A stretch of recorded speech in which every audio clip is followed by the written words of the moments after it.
雪がさブワーって降ってる中で入ったよね。青森サーモンだってお刺身。乾杯。乾杯。これやばい。出るんじゃろこれ絶対。ちょっと大晦日のご飯めっちゃ美味しい。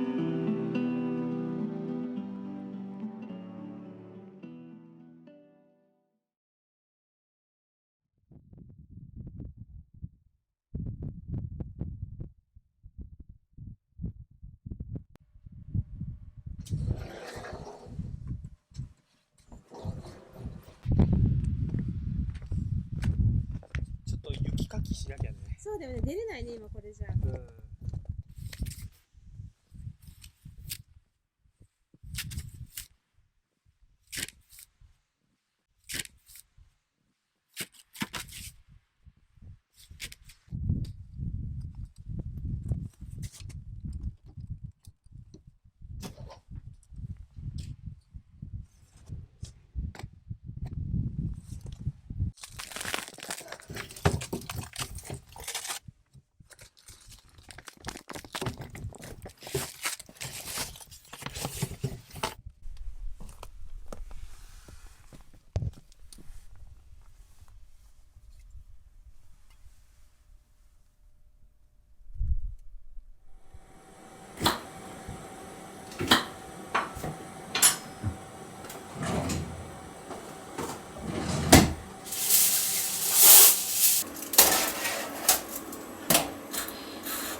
よし行こっか。うん行こいや楽しみだね東北旅。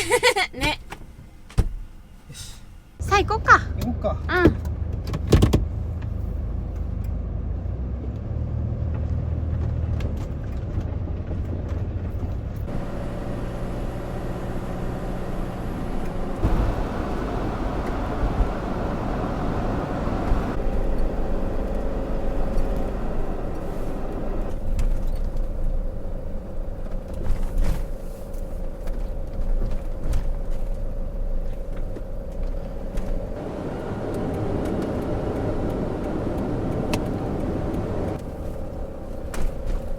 全然空いてるね。ね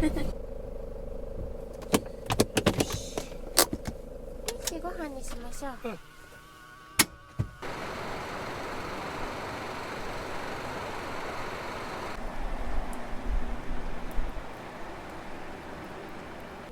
し、じゃあご飯食べよう。うん。お弁当作ってきたよ。ちょっと待ってね、温めるから。ちょっと待ってよ、温めよう。お腹空いた？ちょっと待ってね。めっちゃお腹空いた。お腹空いた？うん。いい匂いしたでしょ。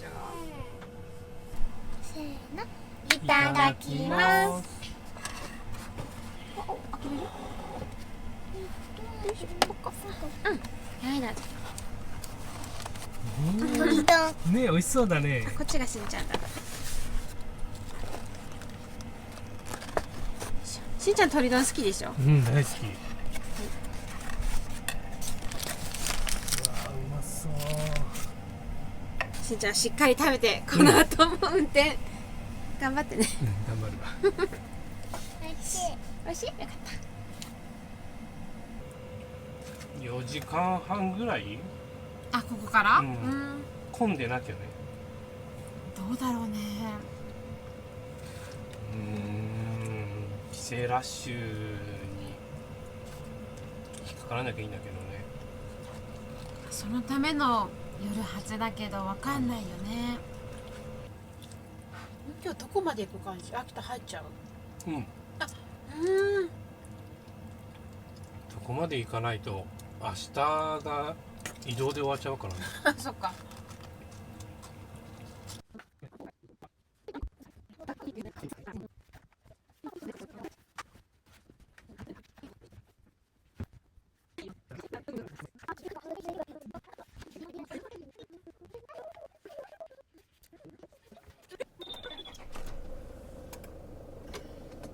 きましょうか。うん。こっからちょっと長いけど、そうだね。ちょっと休み行こうね。うん。無理はせずに行きますよ。うん。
入ってるよ。全然雪ないじゃん。でびっくりするぐらいないね。東北ってそうなの？今ないの？もっと降ってるはずだったんだけどね。いやここまでないとは思わなかった。まあここは海沿いだから山の方に行けばあるかもしれんけど、まあそれにしたってね、それにしたってだね。秋田は全部どこ行っても雪だと勝手に思ってた。ね、勝手に思ってたね。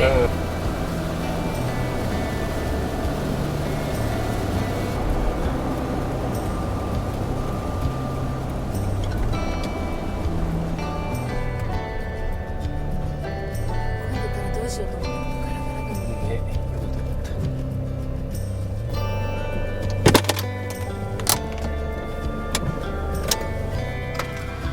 お疲れ様。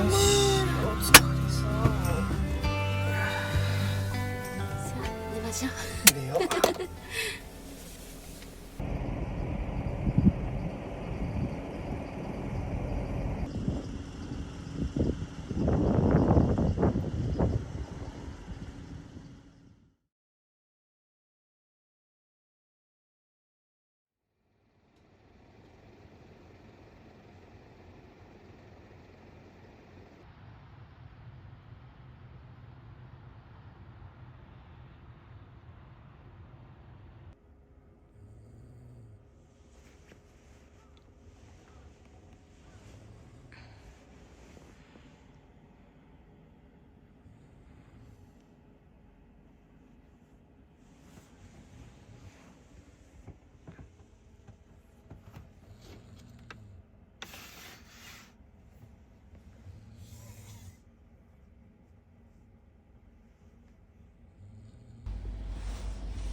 起きてるでしょ。起きてるでしょ、あんたも。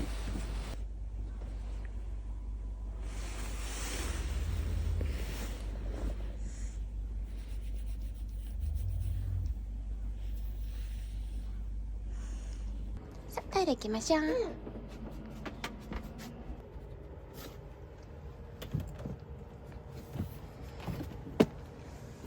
あんまり寒くないね。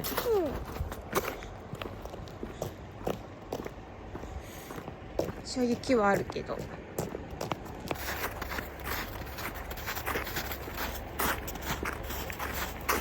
これなら家の方が積もってるね。あ、なんか雨降りそうだね。うん。ね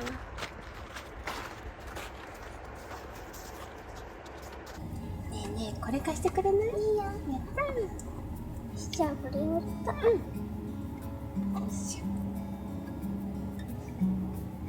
あら、かわいい。ほら、とっても肌が綺麗ね。ありがとう。ツルツルだわ。羨ましい。これ使えばそれぞれになるよ。あ、本当？貸してくれるかしら。いいよ。やった。じゃあ後でオフするわ。つけちゃったよ。そう、それをお口にちょんちょんってしてごらん。ついた？鏡で見てごらん。鏡で見ながらやってごらん。ちょっとついた。ちょっとついた？ちょっとでいいのよ。ちょっとで。あんまりしっかりつけなくていい。そうそうそう。ぬりぬりぬりぬり。そうそう。で、って言ってから。どうですか？お口見せてください。かわいい。さあ、じゃあ着替えましょうか。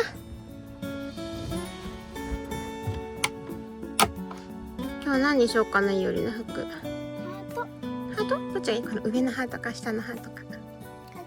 上？はい。よいしょ。よいしょ。じゃあ着替えてください。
ちトースターさせて。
ちょっと気をつけてね。パンも焼けた。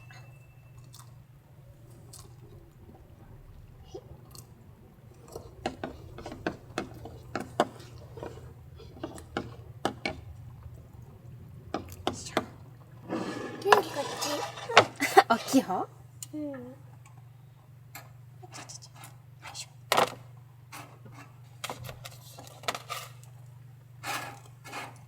めくっちゃった。いいよ、食べて食べて。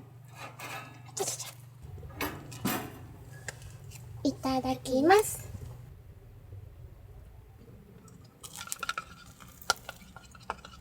ねえ、ゆり、生ハゲって知ってる？知らない？今日さ、生ハゲを見に行こうと思うの。何だわ、生ハゲ、何かな？悪い子はいねえかっていうやつ。いや、全然悪い子じゃないよ。そうだよね。だから大丈夫だと思う、生ハゲにやっても。しんちゃん、おはよう。もう起きれそう？もうちょっと寝たい？いや、もう動かなきゃね。動く？いいよ、ちょっとくらい。遅くなっても。そう言ったら昼過ぎまで寝てそうだね。しんちゃんが朝ごはん食べたら出発しよっか。うん。あれよね、まず行くの。なんだっけ。秋田丸ごと市場かな。秋田丸ごと市場か。そこでさ、うん。きりたんぽと、うん。あれもう一個食べたいのが、比内地鶏の焼き鳥。あ、いいね。ねえ、食べたくない？めっちゃ食べたい。それを買ってさ、食べよ、夕飯は。うん。なんか本当はさ、お店でうん。食べたかったんだけどさ、うん。全滅だった、調べたのが。あ、正月やってない。31日年末はどこもやってませんだったの。あ、そう。美味しそうなお店結構あったんだけどね。ダメだった。洗い物見てると見てるだけ？はい。ゆうちゃん、じゃあお手伝いしてくれない？ママ洗うから、せいちゃん拭いてくれない？ちょっと待って、じゃあ。拭いたよ。ありがとう。じゃあ置いといて。拭いてるぞ。ここまだ濡れてるな。少しぐらい濡れててもいい？拭いてほしいな。しっかりめに。いけた？はい、いけた。ここでいいとこちゃった。さあ、じゃあ秋田の旅だね。うん。せーの。出発。ワクワクする、めっちゃ。楽しみだね。初東北。ね。秋田。うん。本当に人生で初よ。なんか新幹線で通ったとかさ、うん。そういう件もあるじゃん、なんか。うんうん。そんなんもないじゃん。ないね。本当の初秋田。ね。この旅の秋田、青森、岩手は今まで一回も行ったことないの。一回も行ったことない、本当に。楽しみだ。ねえ。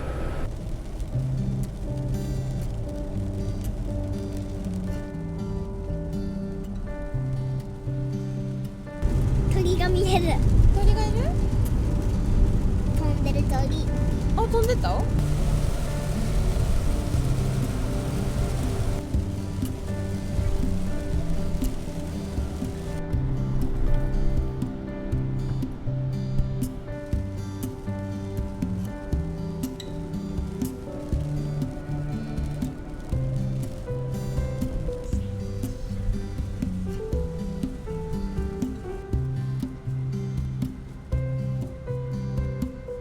ここだね。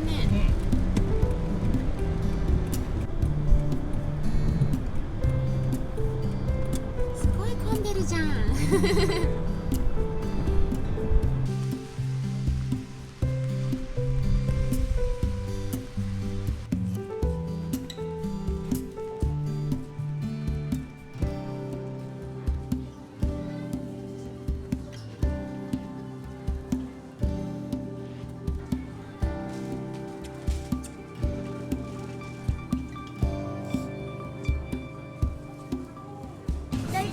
それ生きりたんぽ。ね、美味しそう。それとあとスープとお野菜があればいいよね。そう。やっぱ秋田もお酒がすごいね。ねえ。でもどこの買うかもう分かんないね。こんなに買ったら。どうしようかな。なんかちょうどいいサイズのやつがいっぱいあるね。そうでしょ。この下のサイズいいよね。年末だしさ。こちらの10枚大吟醸はいかがかしら。何にしようか。ねえ、でも種類がありすぎて分かんないもん。そうだ。 10枚大吟醸選びます今日は。じゃあこれで。どうしようか。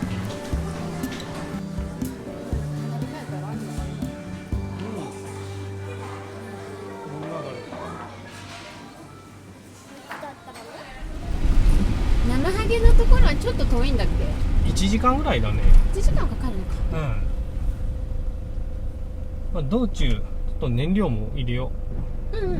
あ、本当だね。もうあと3段ね。う。うん。長野から来てもう満タンにしてきたけどやっぱこれだけ減ったわ。まあ減るよね。まあね。なんかガソリンスタンドもちゃんとクーポンが使えて割引が大きいところを探して登録した。あ、そうなんだ。はいさすがじゃん。いや燃料代もバカにならんもんね。そうだよね。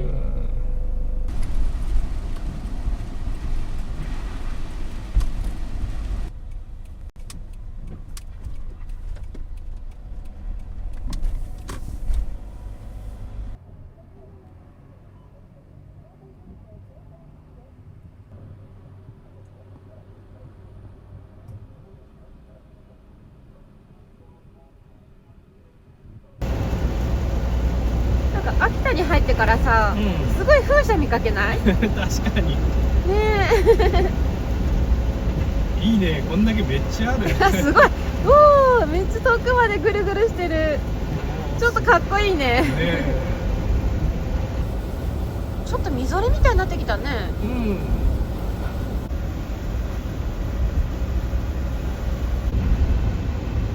完全に雪になったね。ね、雪になったね。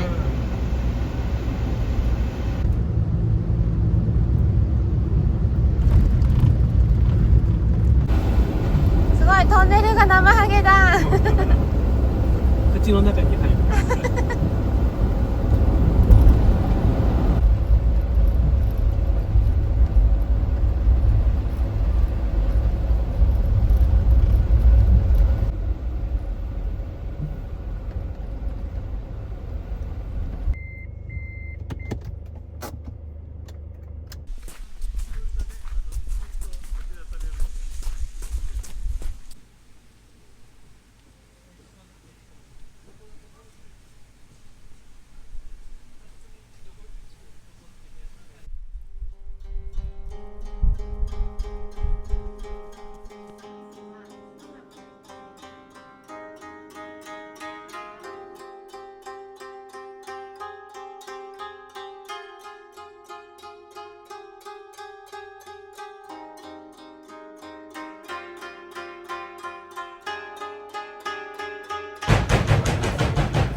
じ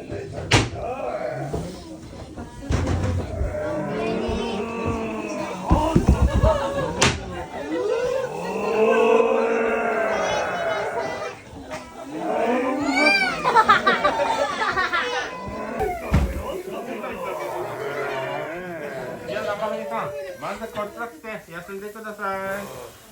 一年に一回山から佐渡さん置いてこねばな。どりゃここの日の日は酒長もだくいな。ダメだぞ。はい。この間は家族みんなで一生懸命働いてです。だが死んだがまだ来年も。それからおやんざ。はい。去年家の者孫嫁ここさすわらきで生はぎ。まだ来年も豊作なるようね、払ってもらいたいと思います。また家族になれせ年寄りとおめどめねばダメだぞ。はい。この間は家族みんなで。孫と嫁とこ頑張ったような言い方してる子や。いやな、たくさんねえだもな。いやじゃ。来年の夜をどかんにだこなんですけど。健康のためにですね、朝飯の。お、大丈夫だな。大丈夫です。はい、ちゃんと聞いてるよ。はい。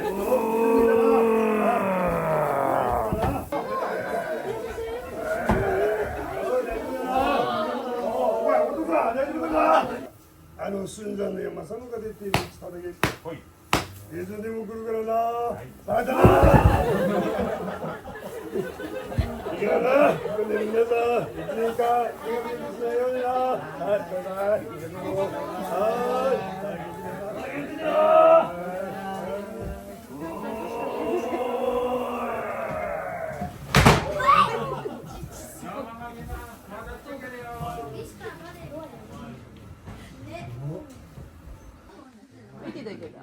あったかい？と長いのと短いのももらった？やったじゃん。それポシェット。それ頭に巻くの。賢くなるから。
すごいね、こんだけさ、生ハゲ勢ぞろいしてたら圧巻だね。ねえ。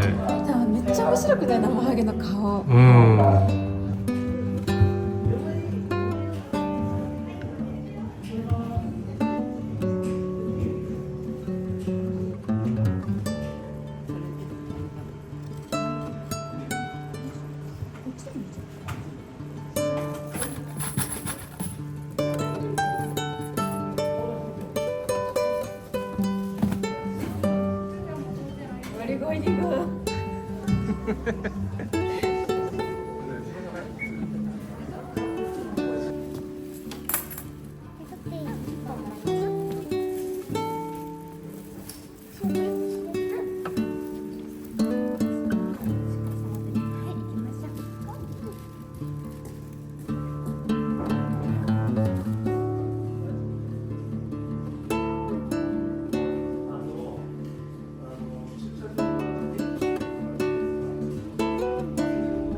ごい雷もつだね。雷もだけど普通にすごい揺れる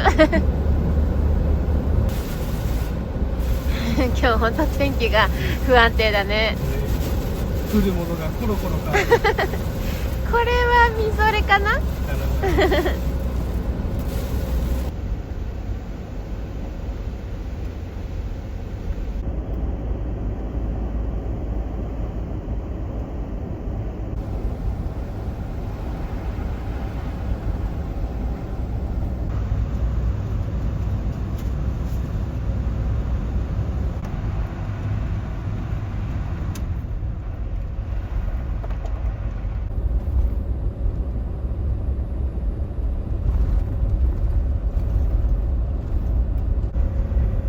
マイナス3度だね、この辺は。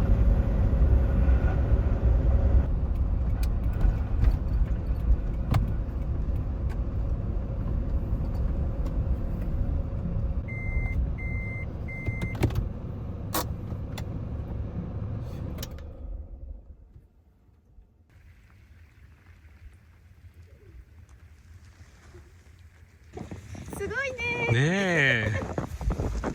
これは温泉が気持ちいいやつだね。うん。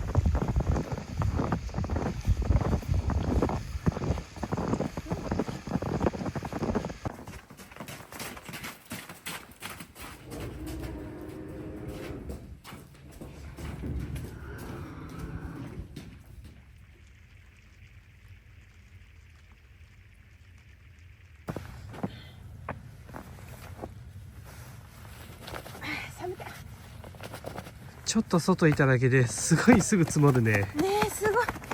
雪まみれですよ。ねでも温泉で温まってるから寒くない。ね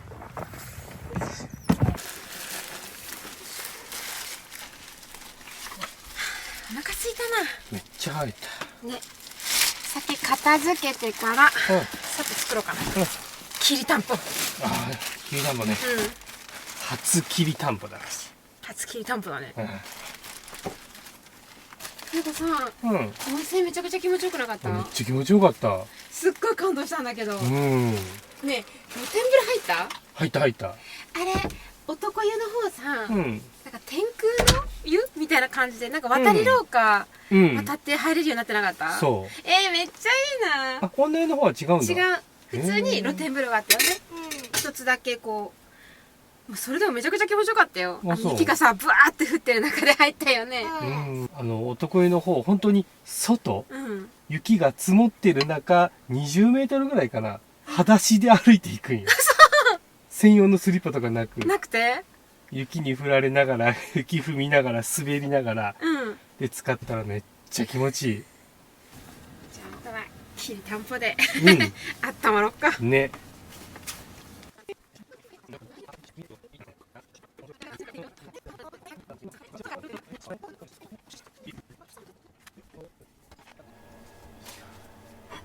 今日さ、もうここで鍋うん。作るわ。あ、そこでうんうん。切りながら作りながら。どうしようか。なんか座りたい。うん。うん。じゃあまずスープからだな。さ、比内地鶏の出汁っていうのがさ、すごい美味しそうだったから、うん。この大きいやつ買っちゃった。うんうん。なんかね、油が分離してるからこうやって振らなきゃいけない。あ、そうなんだ。うん。7倍濃縮でしょ。あ、出汁がすごい匂いする。うん。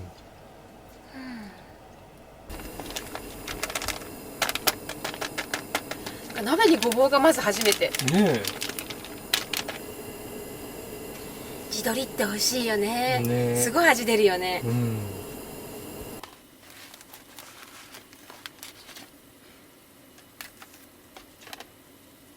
どんな感じになるか楽しみ。ねあ、じゃあきりたんぽ入れますよ。うんついに。これがだって出汁吸うんだよ。絶対美味しいに決まってんじゃん。もう少し味を吸わせたらセリと水菜を入れて完成。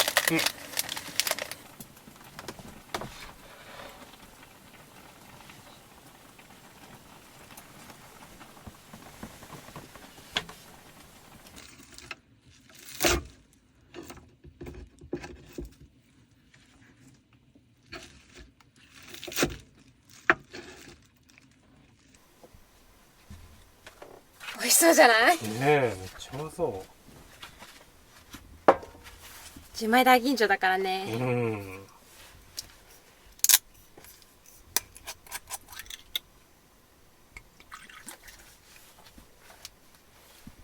あ、すっごいいい香り。うん。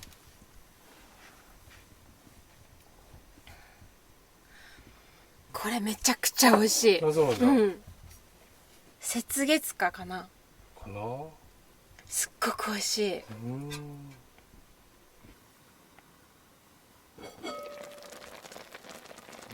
うまそう。味しさめっちゃいいね。さあ食べましょう。食べよ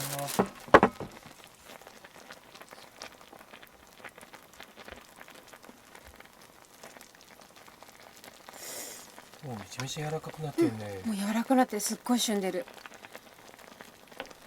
いただきます。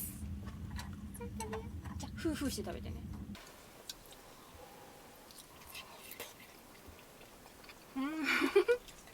超染みてる。うん。あ、これがきりたんぽか。美味しい。ね。ひなじ鶏のスープにさ、うん。この舞茸とさ、うん。セリうん。の味が移っててすっごい美味しい。うん。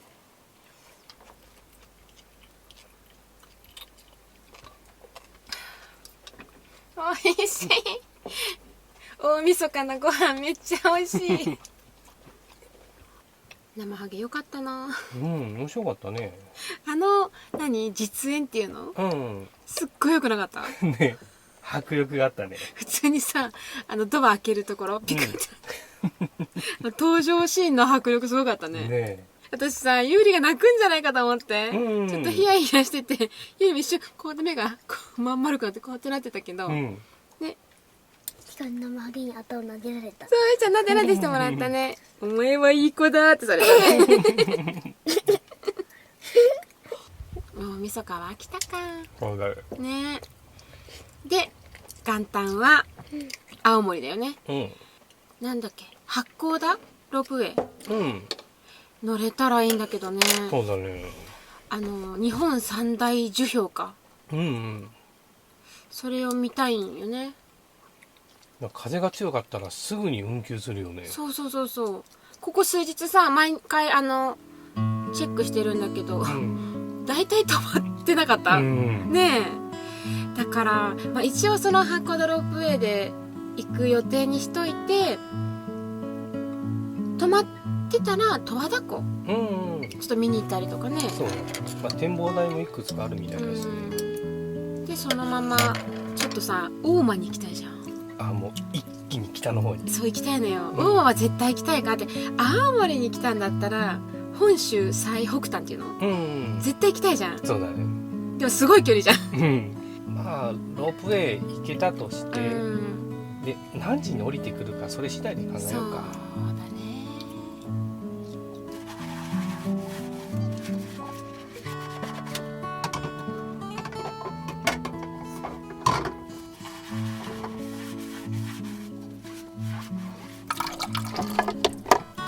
水使うたびに思うけど、もっと早く蛇口を変えたいって毎回思うわ。ねえ、すごいこの距離がやりにくい。ねえ。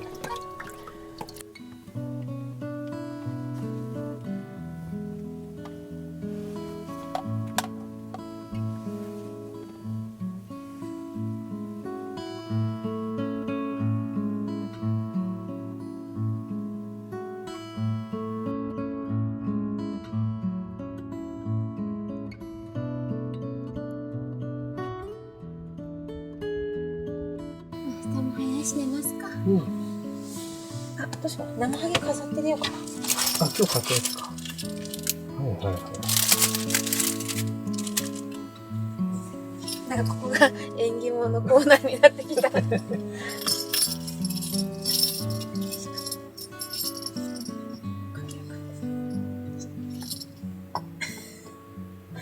いろいろ渋滞してる。してるよね、ちょっと。ちょっと今だけ。誰か。うん。出ましょう。ね。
らしんちゃん、せっかく起きたんだから、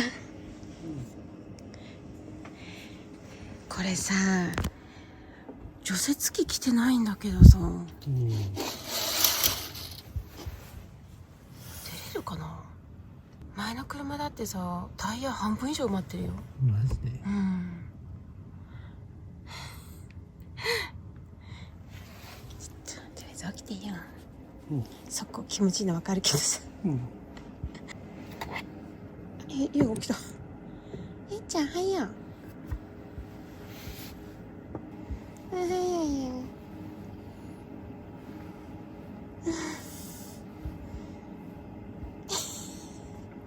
かわいいね。よいしょ、お化粧終わり。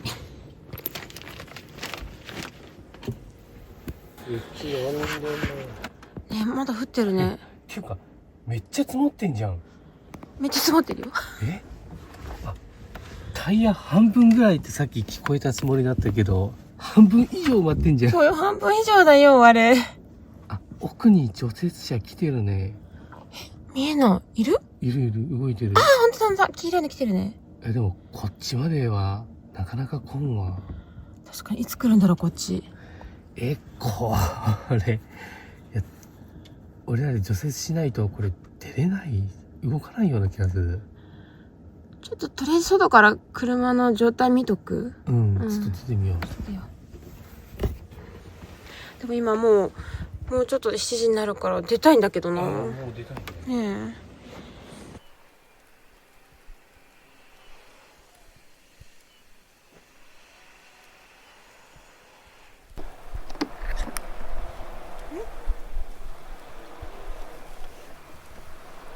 すごいじゃん。何これ。ここまで来てるよ。めっちゃ積もってる。行くよ。うん。嘘でしょ。積んだんじゃないこれ。これやばい。出れんじゃろこれ絶対。これ無理だね。膝まで。嘘でしょ。マジでこれ。あ、ダメじゃん。除雪機来るの待つしかないんこれ。うん。ああ。とりあえずバフ行ってくる。行っとこうかな。せっかくだし、ちょっと待ってよ。行きまーす。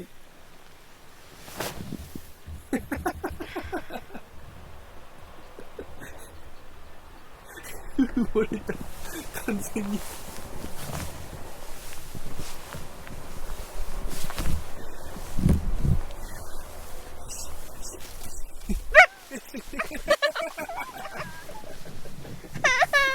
パパが意地悪する。よいしょ。ゆうちゃんこれすごいちょっと。めっちゃ綺麗だ。すごい綺麗なんだけど。あ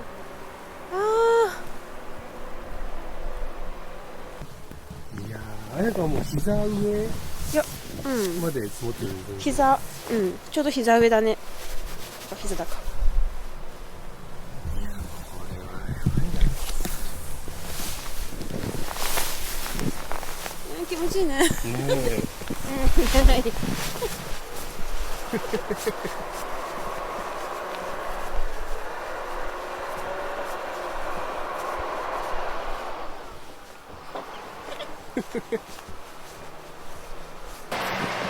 と除雪車が来てくれた。でもそうは言ってもね、車の前はやらなきゃね。そうだね。上か。あ、落とさなきゃね。これさすがにダメでしょ、この足から。これは落とさなきゃ。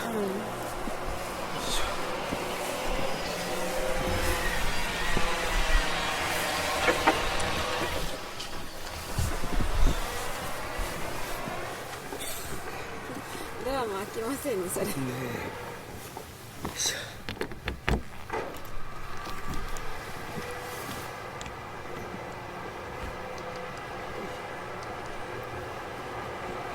大丈夫？鍵穴。あ、ちょっと凍ってる。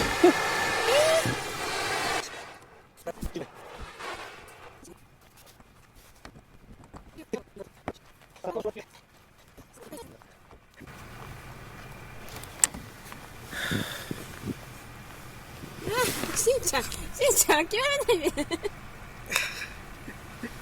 ちょっとバフしたかった。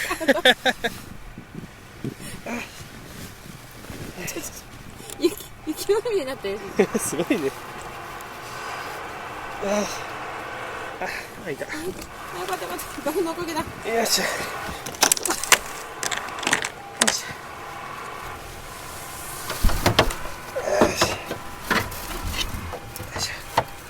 あ、スコップあるじゃん、スコップ。スコップもあるよ。私前書こうか、じゃあ。あ、そうだね。うん。こっちも出しといて。よいしょ。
なんとかできたね。ね。さあ、予定より1時間ぐらい遅いからうん。行きますか。行きますか。じゃ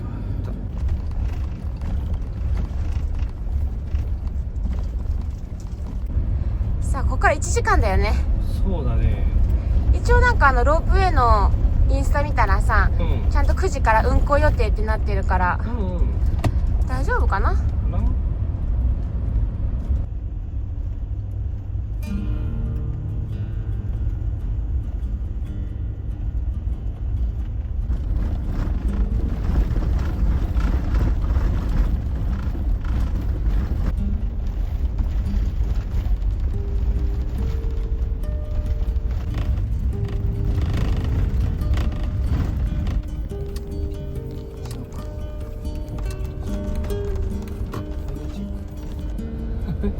思ったより除雪されてない。あら、本当だね、除雪があ、通行止めだね。青森方面ダメだね。ああ、それでみんな用意してんのか。さあ、こうなってくると何時に着くかわかんないね。プラス15分うん混んだりとかなければでしょいいと思うんだけど。見て、めっちゃ混んでる動かないからね、あんまり。すごい、みんな雪かきしてるね。そうだよね、朝多分何時間も雪かきするだろうね、これ。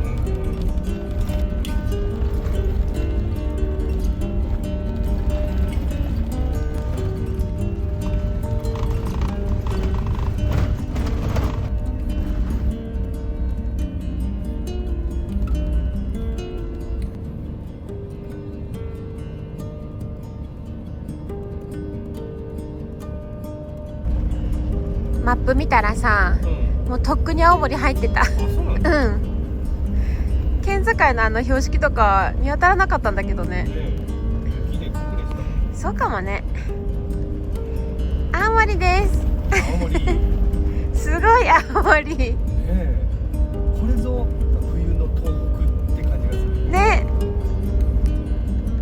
すごいよ、本当に。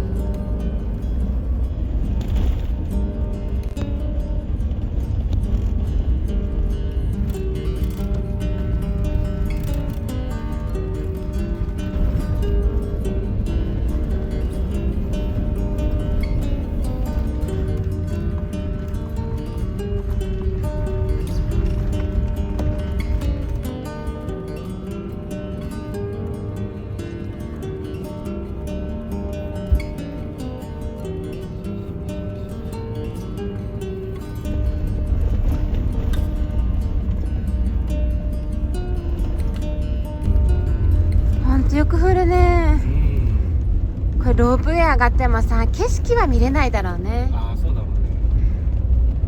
まあ、でもまあ目的はさ、その日本三大樹氷、スノーモンスターか、そのすごいやつを、まあ、見たいなと思ってるから、ロープウェイさえちゃんと動いてくれたら見に行けるはずだから。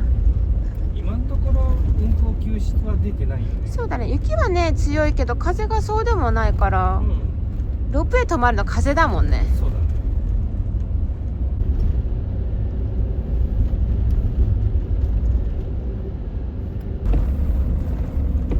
雪の壁がすごいね。2メートル近くはあるからね。あるよね、2メートルはね。絶対ある。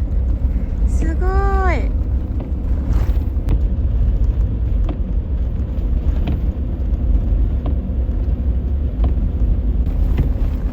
真っ白だね。あ、白。え、見えてる？なんか一応見えてる。めっちゃ見えてる。なんか私ずっと見てたらなんか分からんくなってくる。雪用ワイパーでもやっぱだんだんあれだね、凍ってきちゃうね。そうだね。こんだけ降ってたら、まあ、そうなるか。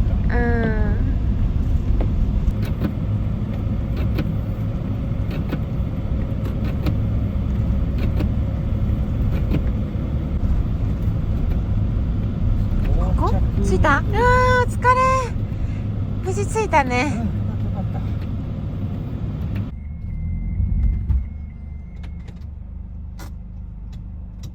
さあ、よいしょか。あ、滑ってる人いるね。気持ちよさそう。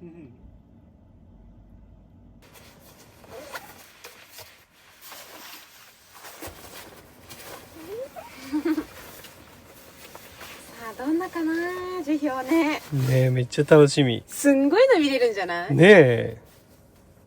そうか、混んでるかな。今もうロープ動いてから1時間経ってるから。うん。昨日さ11時ぐらいで1時間待ちとかなってたよね。なってたね。どこかな、ロープウェイ乗れば。右だね。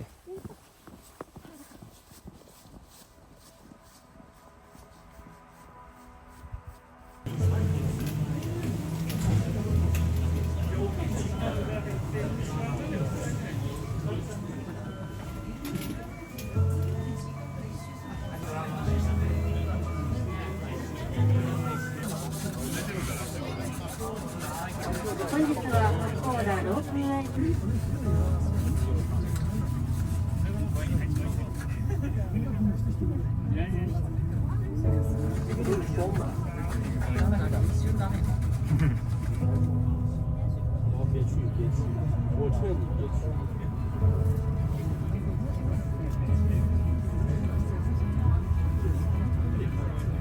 すごいね、山頂駅。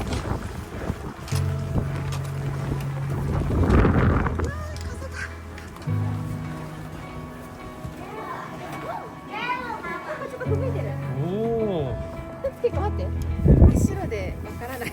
何も見えない。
もうどこにも進めないね。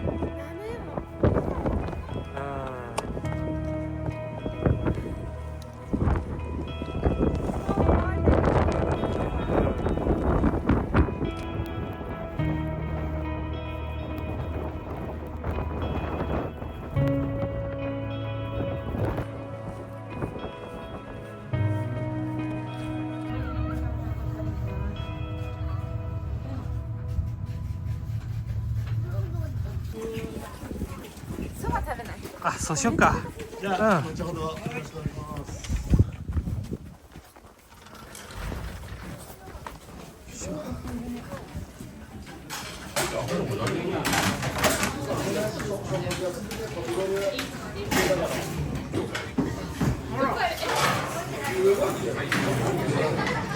辞表見れんかったね。見れなかったことないよ。見たよ。あ、そう。あんなに綺麗には見えなかったけど、うん。 3、4本は見えた。そうだね。オッケーオッケー、大丈夫。見た見た。なかなかすごかったね。すごかったね。また雪もね、すごい降り出したし。すごかったっていうか、何も見えんかった。本当。いや、だから何も見えてなくないって、樹氷も見たし、すごい吹雪も体感したよ。そうだね。うん。だからさ、うん。十和どこ行こうかなと思ったけど、雪でさ、うん。まあ、あんまり見えないかなと思うし、うん。せっかくだからさ、青森市内行こうよ。あ、そうしようか。うん。なんか駅の方にさ、うん。いろんなこう、お土産屋さんとか、うん。入ってるところあったから、ちょっと青森のさ、お土産とか、なんか地のものを食べれるようなやつ買ってさ、今日はもうゆっくりしたいなと思って。そうしようか。うん。だから、こっから、じゃあ青森市内。青森駅か。新青森駅の方かな。新青森駅か。うん。そこに行こそうしようか。うん。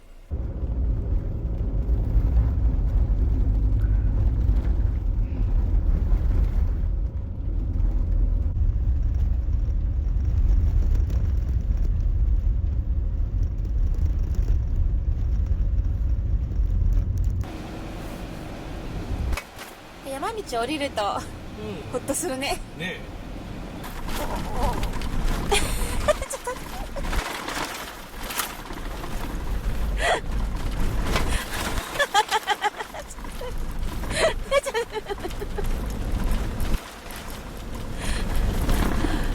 これ大変だね、ここ住んでる人毎日こんな道なの？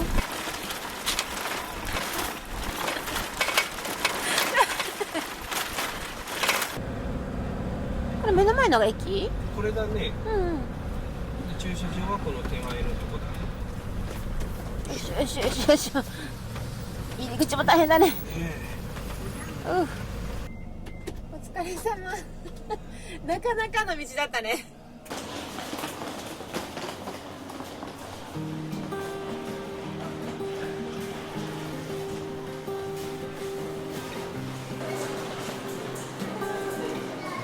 意外とこの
びっくりしたびっくりしたびっくりした。大丈夫？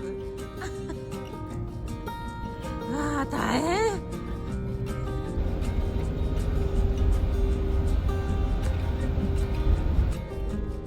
ここ？ここだね。先を。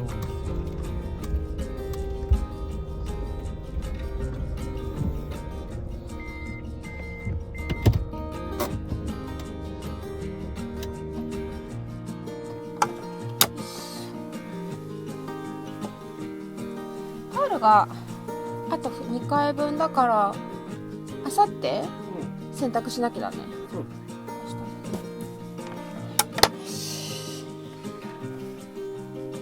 朝バタバタで出たまんまだから散らかってるね。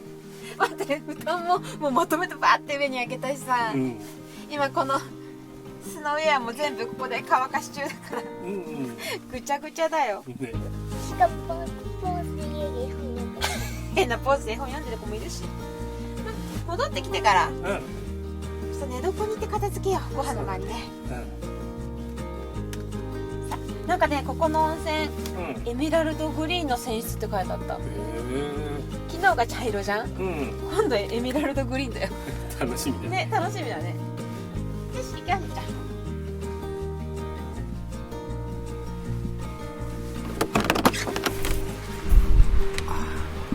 降ってるね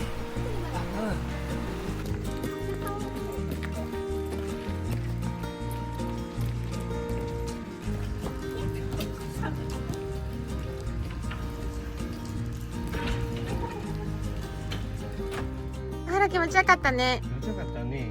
どうだった？エメラルドグリーンだった？うん思ったよりエメラルドグリーンだった。本当？うんなんかまあエメラルドっていうよりもなんか黄色黄緑っていう感じだったな。いそうだね。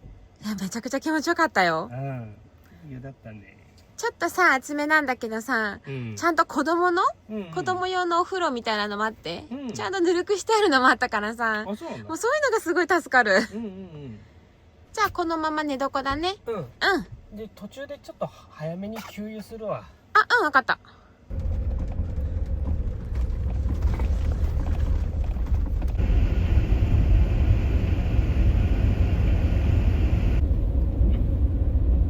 閉まってる。あー、閉まってるね。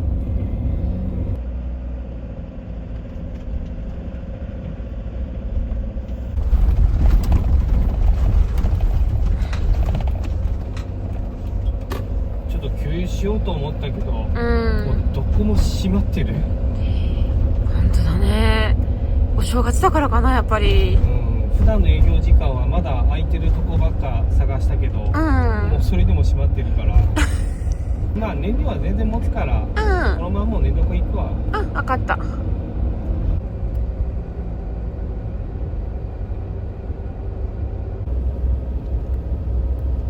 結構強くなってきたね。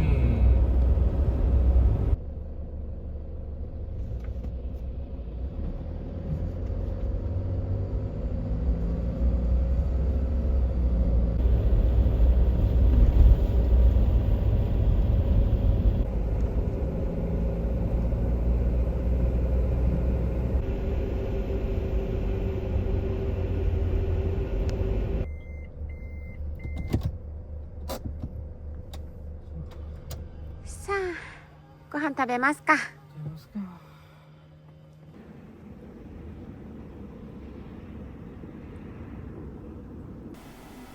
まあゆりが寝てる間にちゃちゃっと片付けてご飯食べよっか。そうしようか。どうしようかな。お土産も増えていくけどさ、しまうところがないね。ないじゃん。この下は暖かくなっちゃうじゃん。うんパンクはしんちゃん寝るじゃん。そうだね。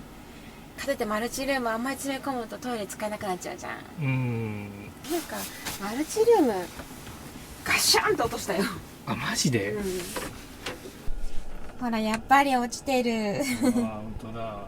もうこのぐちゃぐちゃ。投げしはあれだね、落ちるね。だんだんさ、なんかここのフックもなんか広がってきてる気がするもん。本当だ。そうでもかけとくしかないよね。よいしょ。また落ちるだろうな。よし。さあ、じゃあちゃっと片付けますか。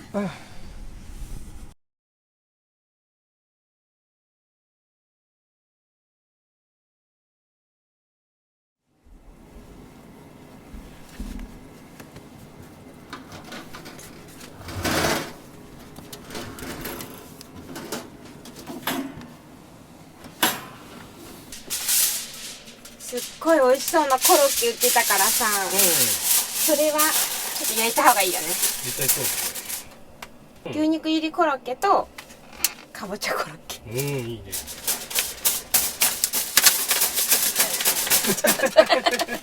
ダメか、ごめんなさい、横着しました。大型だな、本当。なんとかこう跳ねていかんかなと思ったんだけど。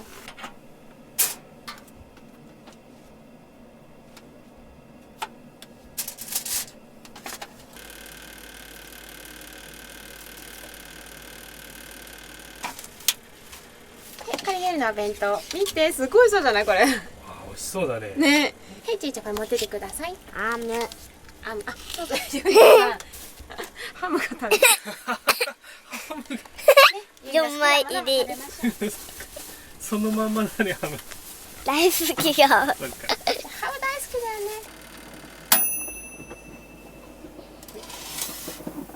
ね。よし。さあ、できたよ。うん。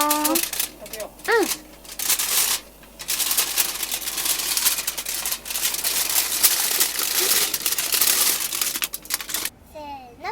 いただきます。濁りカップって書いてある。うん。いい濁り方してたんだ。あ、うん、好きなタイプ。うん。しかも甘すぎないやつ。あ、そうなんだ。いい甘さ。うん。すっきり甘い。明日は大間か。ね本州最北端よね。え。うん。最初悩んだよね。一番遠いじゃん。だけどやっぱ行きたいじゃん。うん。マグロも食べたいし。そう、食べてみたい。ねえ。明日はマグロ食べようよちゃん。マグロ。マグロ。こんな方がいい。そうだね。ゆりは。鮭の方がいい。ゆりはコーンと鮭の方がいいね。そしたら北海道だね。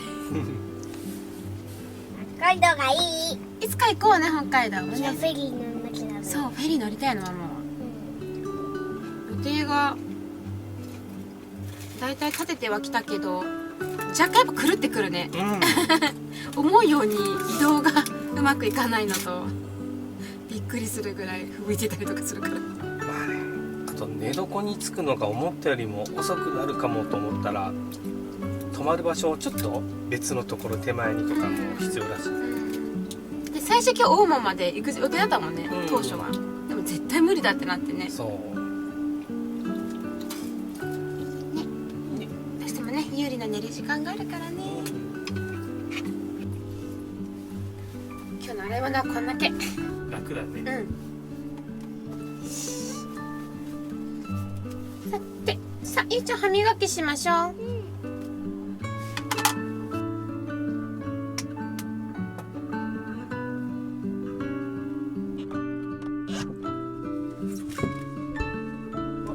ちょっとやんでるね。あ、そうだね。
かな。ね。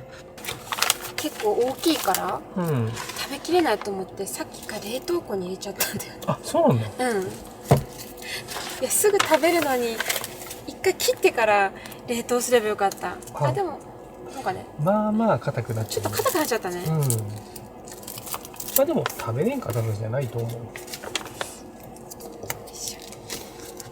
おお。羊羹みたいな感じ。ねあ、大丈夫大丈夫。まだうん全然固まってなかった。え。ね、よかったよかった。へえ。クジラもちっとはあるけど、うん。お餅ではないのかな。餅っぽくはないよね。餅っぽくはない。見た目はめっちゃ羊羹だな。ちょっと食べてみましょう。うん。いただきます。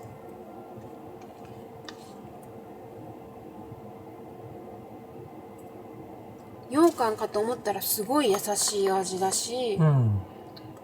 餅というほどもちもちもしてないし、でもすっごい優しい甘さ。ねうん。これバクバクいけるね。え。うん。確かにこれバターで焼いたらめちゃくちゃ美味しいかも。うん。持って帰ってからに焼こうかな。うん。最初はねこのまま味わおうか。ねうん。授業残念だったね。まあね。ポスターみたいなの見たじゃん。うん。あんな風に見れたら多分すごかったね。ねまあ日本三大樹氷の、え。うん。まあ、一番北が青森だったけど、うん。まだ他にもだからあと秋田とうん。山形だっけ、うん。この3県に一応あるんだよね。うん。冬の間に他のところ上がってみる？まあ行ってみたいね。うん。まあどっちも遠いけどさ、山形だったら全然行けない距離じゃないし、まあね。一泊だとちょっときついね。山形って言っても山形と宮城の県境の蔵王山うん。ところだから、まあそんな近くはないけどね。2泊3日くらいでうん。行く？そうだな。ねえ、それだったらいけるだろうしね。でも分からんけどね、それでも天気はね。そうね。上がれただけでもよしとしなきゃ。うん。見れたから、まあね。3体ぐらいの樹氷は。私にも奥まで見えてたから5ぐらいは見えた。やつね。うん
起きてたのゆうちゃん。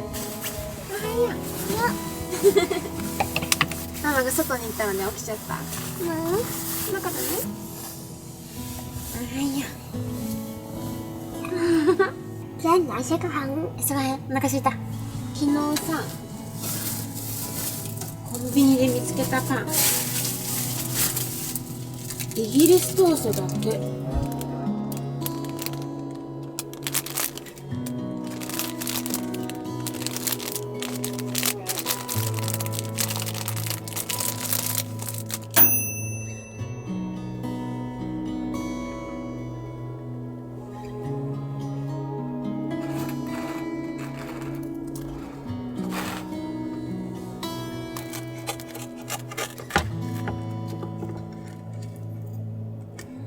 美味しそう。ゆうちゃん、このパンすごい美味しそうよ。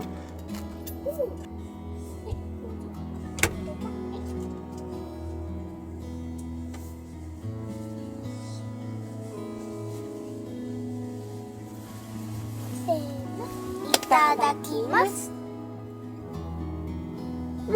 なんかついてる。パンが気になる。パン。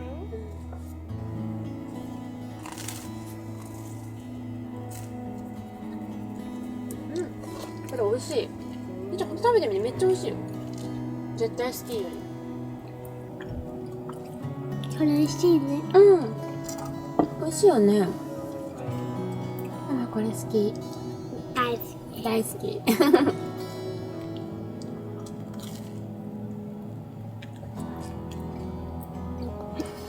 ハムチーズの次に美味しい。そう、ハムチーズの次、めっちゃ上じゃん。一番がハムチーズだもんね。いちごジャムパンより買った。買った。いいちごジャムは3番。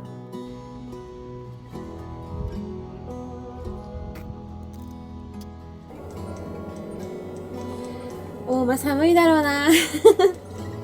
風も強いだろうしね。ねえ。あったかくしてくられた。今日は大間でマグロを食べて、うん。で、あれだね。そのまま洗濯デーだね、今日は。そうだね。うん。ちょっと仕事もしなきゃいけないしね。そうだね。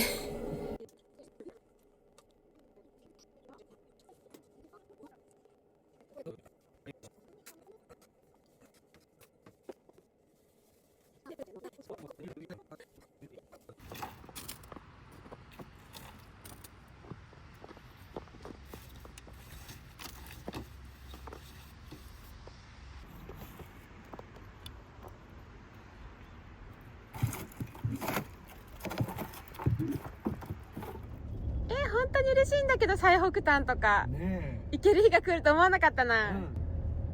なんか雪で行けないとかもなさそうだしね。うん。よかったよかった。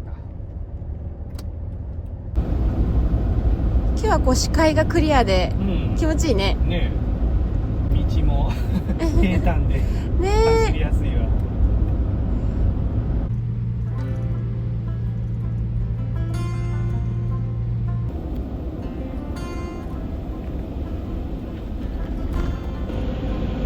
なんでわざわざ中央線っていう矢印があるんだろう。雪が積もると中央線が見えなくなって反対車線にはみ出すこともあるから、へえ、上からここが真ん中だよってすごい。私これ初めて見たかも。あ、そう。ここまでの豪雪地帯だからこそか。うん。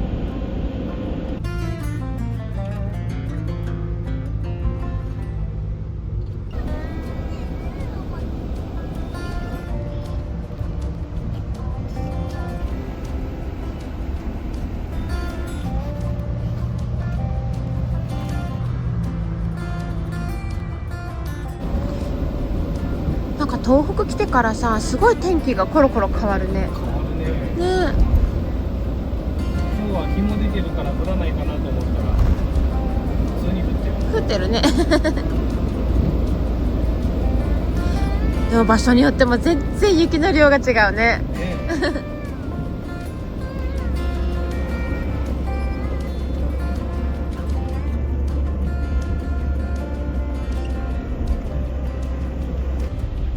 見えてきた。え。ねえ。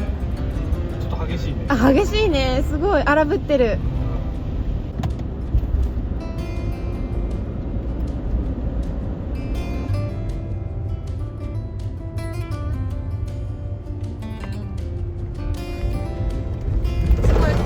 マグロ漁の漁船かな。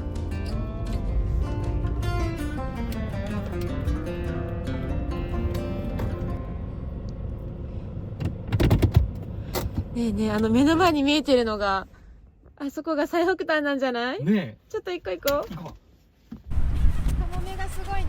う。ね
待ってよ。ちょっと私さ、これ言った方がいいから。マグロ浴び丼。あ、美味しそうだね。ちょっとお値段見ないで。お値段ちょっと隠すけど、これにしていい？いいよ。私マグロのだけは多分いっぺんは食べれないからさ、うん刺身。いただきます。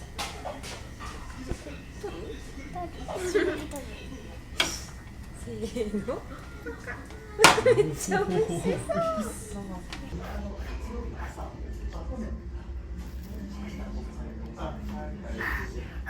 熱い？どう？夏だけど超美味しい。美味しい、よかった。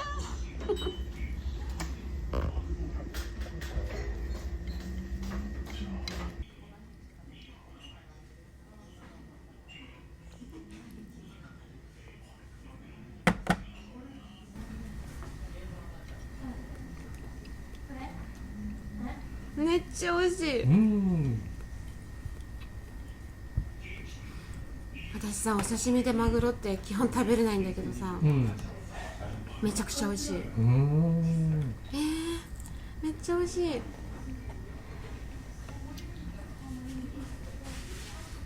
大間に来てよかった。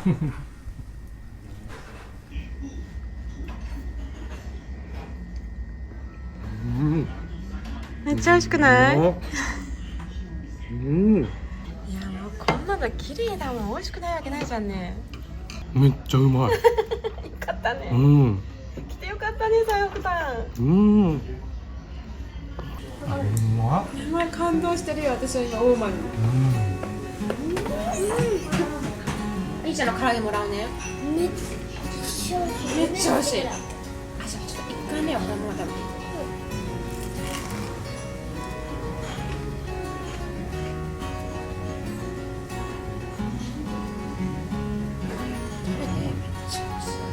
何このめちゃくちゃジューシー。肉汁買ってぐらい脂が乗ってる。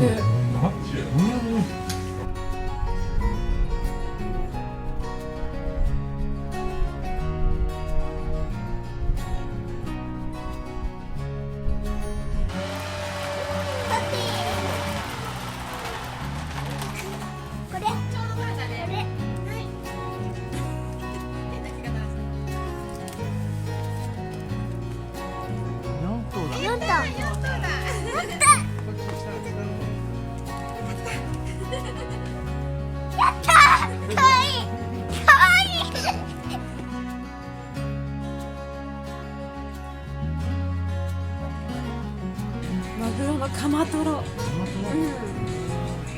しいよ、絶対美味しいじゃ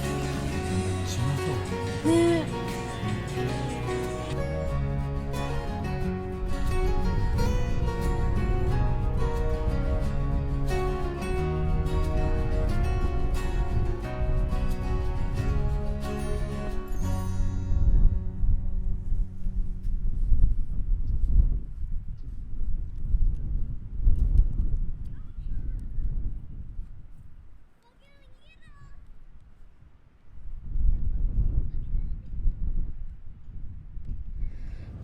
いやー、大間最高だったね。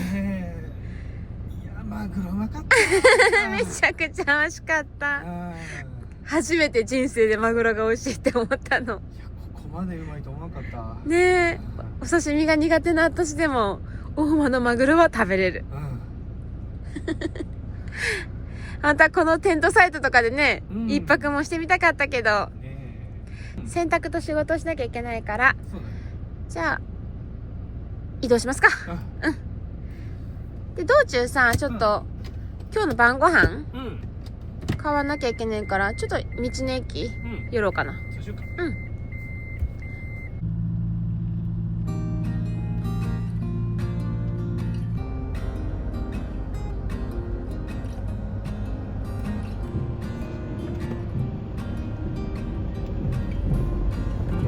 お祭りだ。お祭りっていうかな、こういうの。正月だね。正月だね。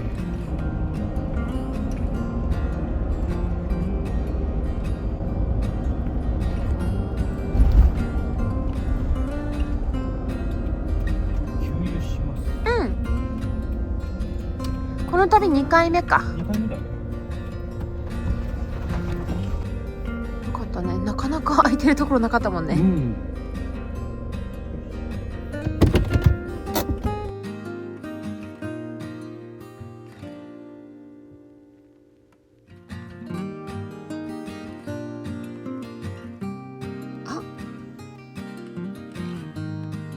休業じゃん。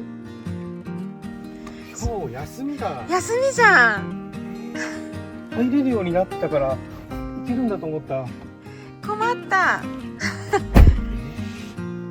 燃料そんなにはないんだけどな。てかちょっと行ったところにさ、なかった？あるから行ってみようか。本当にやってない。1日2日。全然だね。あ、ここは空いてるね。ねえ、値段出てるもんね。絶対空いてるはず。空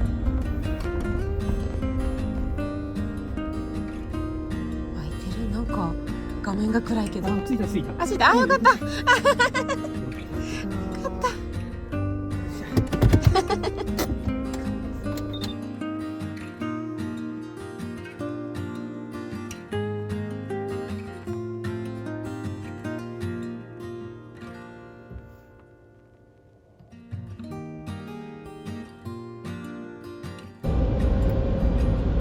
道路がアイスバーンになってるっぽいめっちゃライトが反射してるね。でしょ。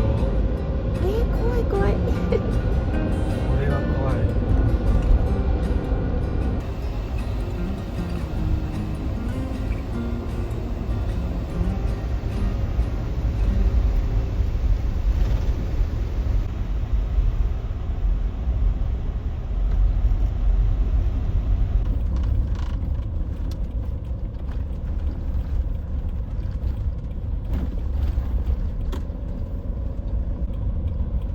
イオンがすぐ横にあるね。あ、本当だ。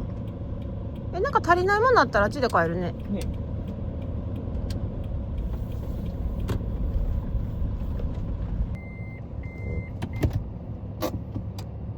よし、行ってみよう。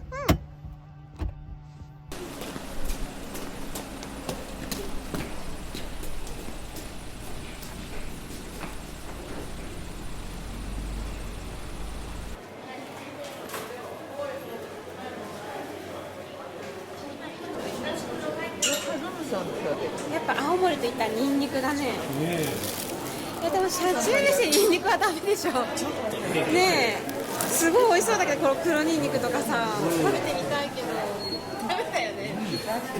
買って車内に置いとくだけでも多分匂うよね。匂うね。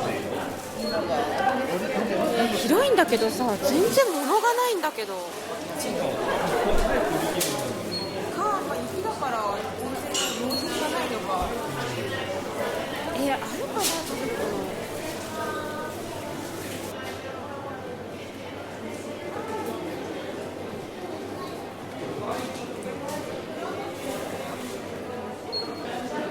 この赤飯食べてみる？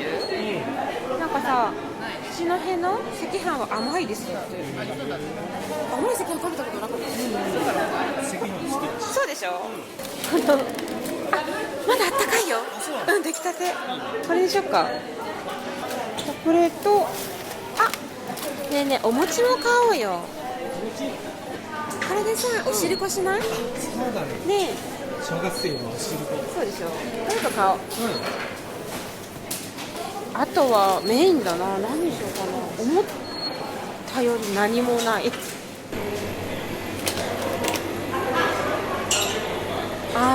これよく聞くよね、十和田のバラ焼き。ねえ。今日のメインこれにしようかな。これお肉しか入ってないからさ、なんかキャベツとか玉ねぎとか買って、これ炒めようか。そうしよう。ね。ちょうどリオンがすぐそうだから野菜はそこで買うか。ここ野菜が全然ないもんね。リンゴめっちゃ種類あるね。青森に来たらなんかリンゴ食べなきゃよね。星の金貨とか可愛いんじゃない、名前が。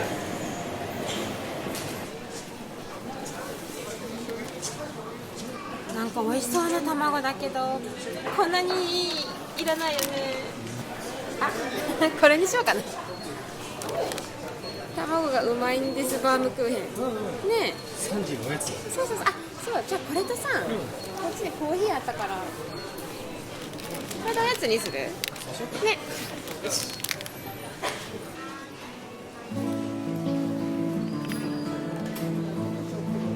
何にしようかな。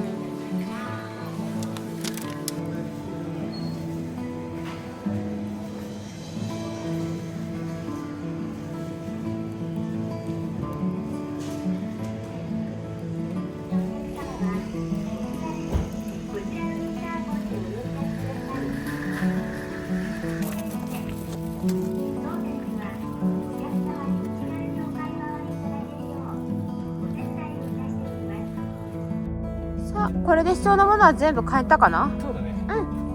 じゃあ寝床に行きますか。こ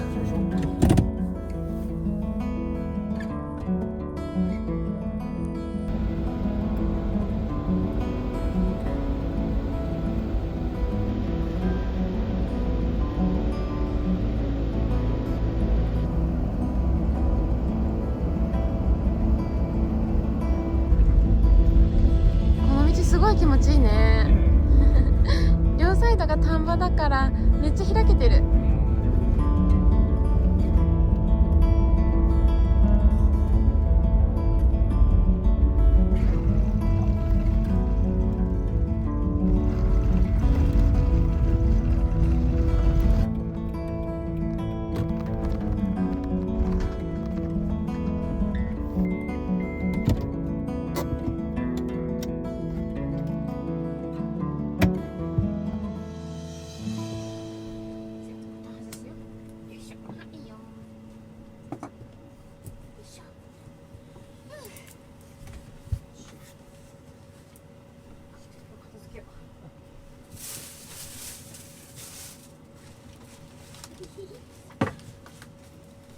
ちょっとこれ片付けたらやつタイムする？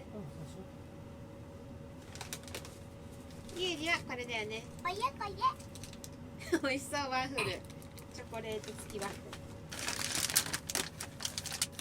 フル。せんべい汁買ったけどさ、これはこの旅では食べないかな。そうだね。ね、鍋続くもんね。帰ってから食べよう。ね、家で食べてみたい。これも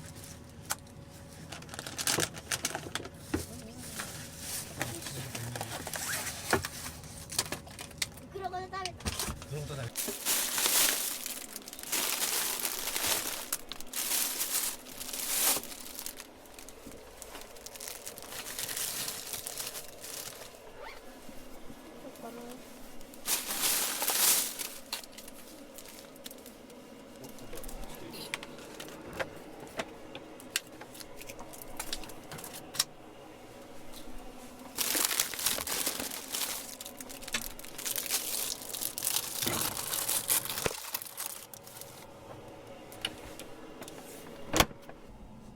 入れるね。うん。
いい香り。うん。ゆうり、おやつ休憩しない？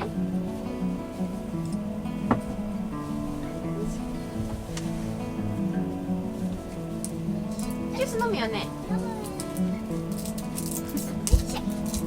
カーテンで隠して何してるの？秘密。ゆうりこんなの。美味しそう。めっちゃ美味しそう。ママとパパのは。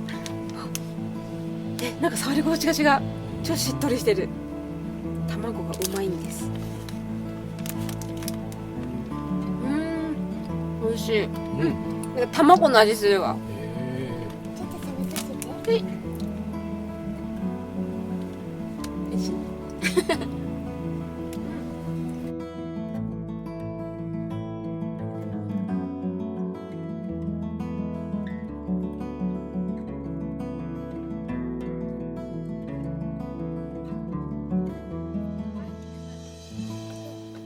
パンパカパンパンパンパンパンパカパン。サーカス、始まる？なん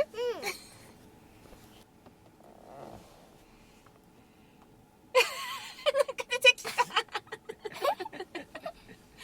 切符が出てきまし口から出てきた。た。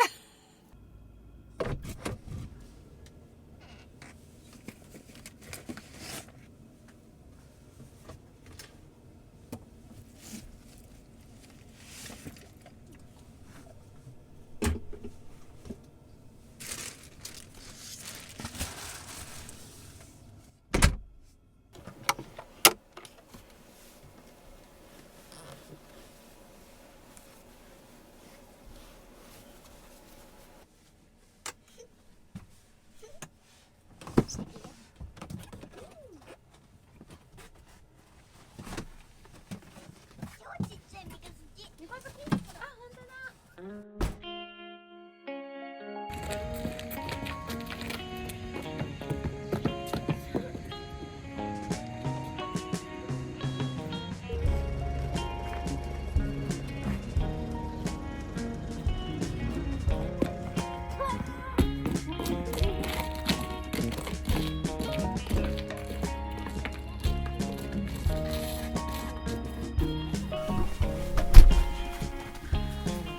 よし、とりあえずまずは洗濯か。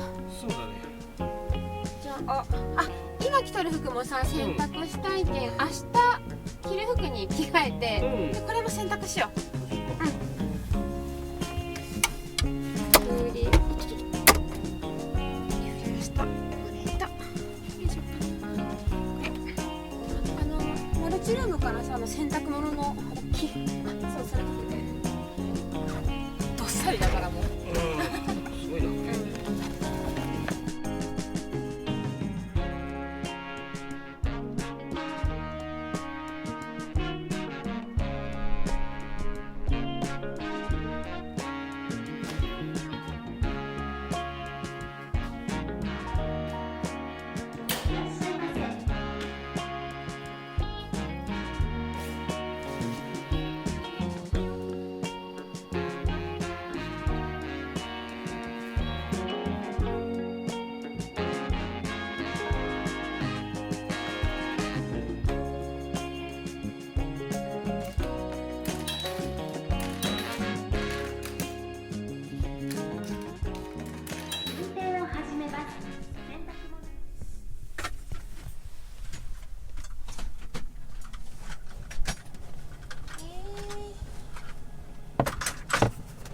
どうしたの？ああもう最悪だ。ダメだ、治らない。ねえ、棚壊れた。棚？ここのさ、シンクの下にこれ入れてた。ほら、あれ？カトラリーとかさ、お皿とか、うん。多分ガタガタ道の振動うん。で、なんか外れただけ、あれなんか落ちたの？なんかコロコロって音がした。これ完全に折れてるネジが。あ、本当だ。で、これもう治らないわ。多分2個折れた。ああ。旅の途中に壊れるのはちょっと。どうしようかな。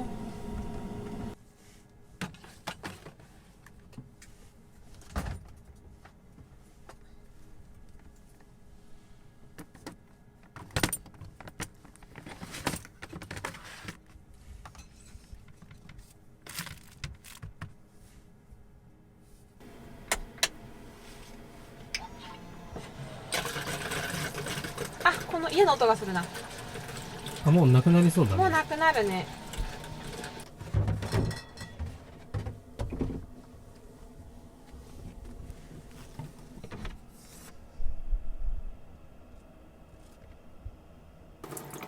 ゆりトマト食べる？食べる。ちょっと待ってよ。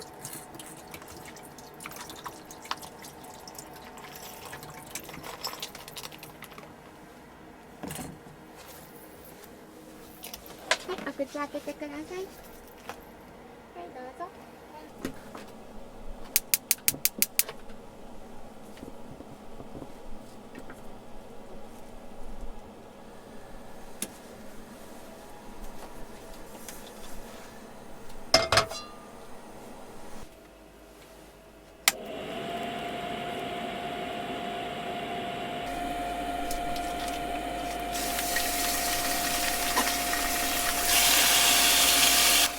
めっちゃいい匂いしてきた。もう、うんあれをするね。う美味しそう。これほら生ですまだ。待ってください。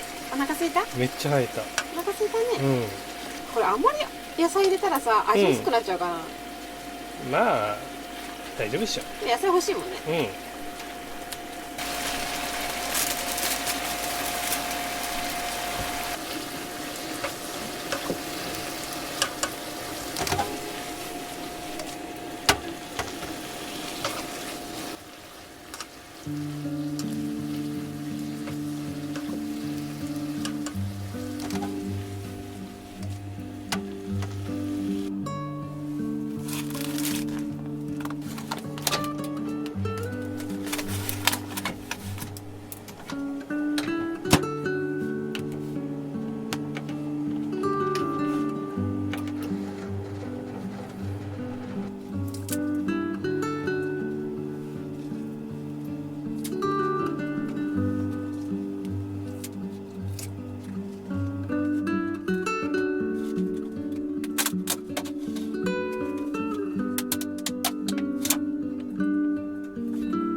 うんうん。ね。もうお肉も柔らかいし、うんこのさ甘い赤飯も気になる。うん。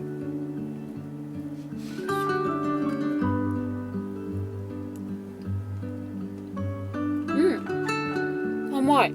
おそう。この赤飯さ、うん。これがね甘納豆なんよ。あ、そうなんだ。小豆と甘納豆の赤飯って書いてあった。なんかこれがすっごい甘い。あ、そう。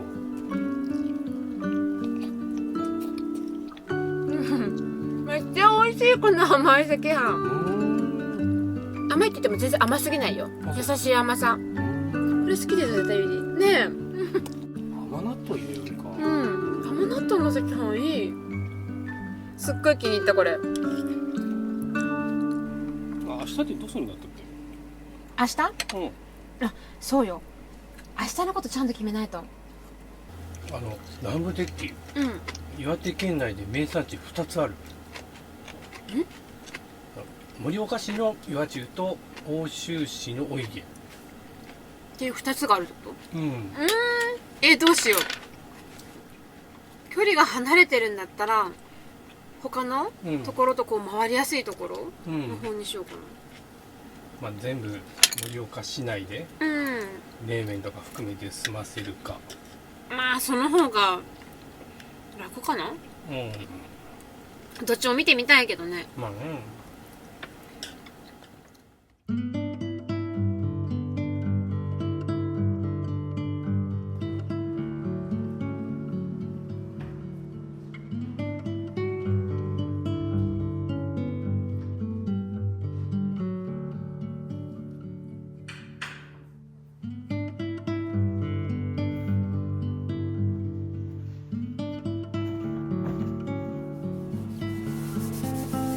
この後どうする？この後、とっておきのものをちょっと持ってきてるから何それ何持ってきたの？まだそんな時間遅くないからさ、ちょっとみんなで楽しもうかなって。あ、そうなんだ。何楽しみ。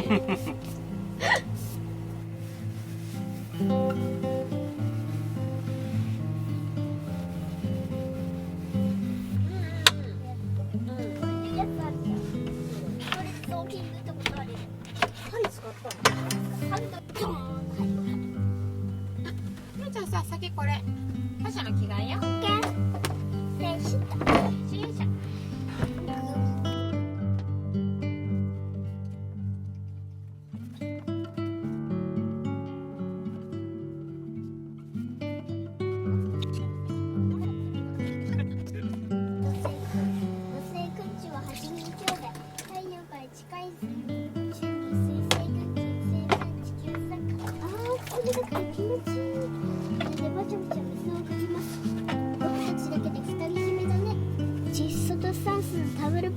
緑の光がバチバチ。窒素だらけパワー。いいじゃん、こっちさんでピーマンのお布団の準備するから。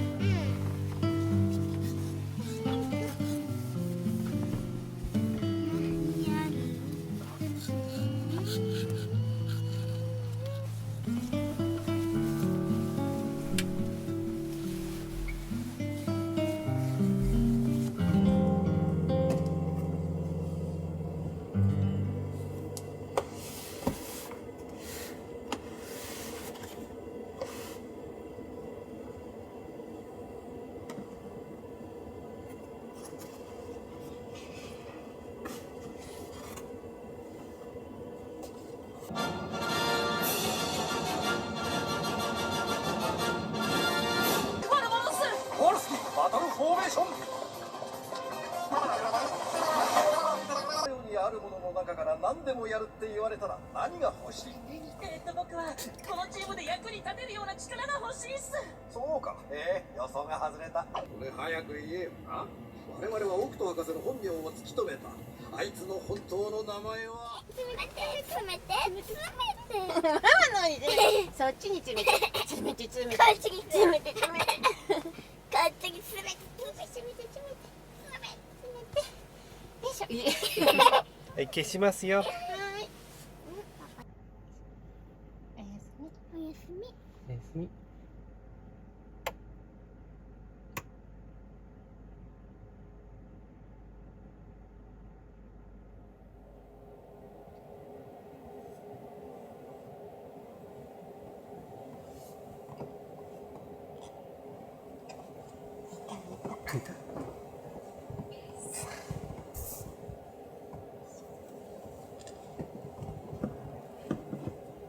飲みますか。飲みますか。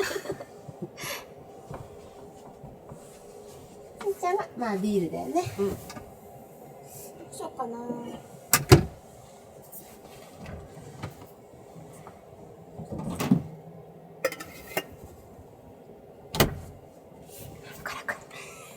これ。あ、ワインにしようかな今日は。ないですね。うん。おやつはどうしようかな。この青森のリンゴ3種ナッツとうん。手焼きせんべい。あ、そういいね。うん。ちょっとさ、焚き火の映像を見ながら飲もうよ。めっちゃいいじゃん。めっちゃいい雰囲気じゃめっちゃいいじゃん。ん。ね。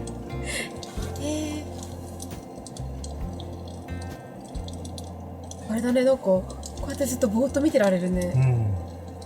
なんかこのただのカーテンに映してるだけだけど綺麗に見えるね。うん。めっちゃ綺麗。なんかちょうどいいねここ。なんか暖かさを感じる。ね。いいじゃんいいじゃん。うんこれこの飲み方いいね。ね。乾杯。乾杯。めっちゃ雪中キャンプに行きたい。なんかさ、う雪の中で焚き火がした。ん。ねこれをねゆっくりやりたいのよ。時間をかけて。だからいっそもうテントも張らずにさ、え。うん。もうキャンピングカーでドーンともう雪の森とかにもう突っ込んじゃってさ、うん。でも外にこの焚き火台とさ椅子ドンドンと置いてさ、もうひたすらゆっくり焚き火を眺めるっていうのはどう？それいいね。ね。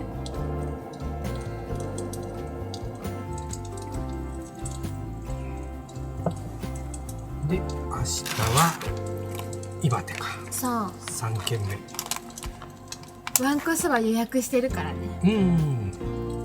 どれぐらい食べれるかな。基準がわからんけど、うん。多分一口サイズでしょ。うん。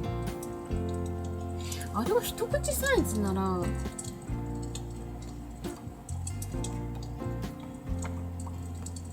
50杯。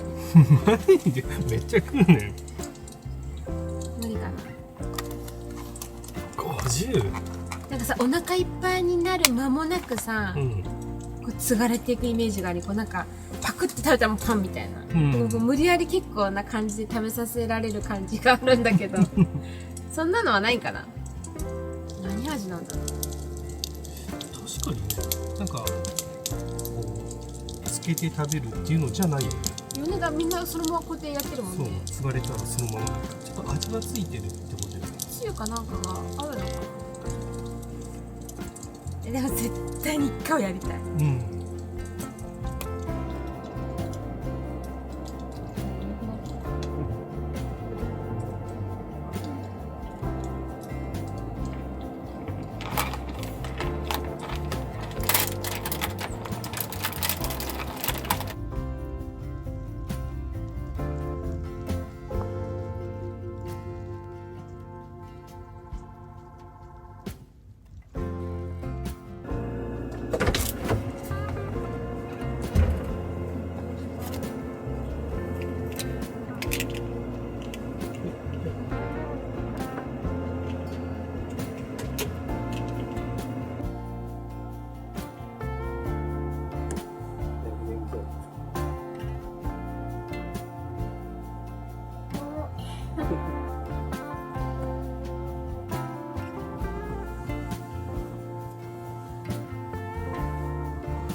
あ、いや、超お腹すいた。お腹すいた。オッケー。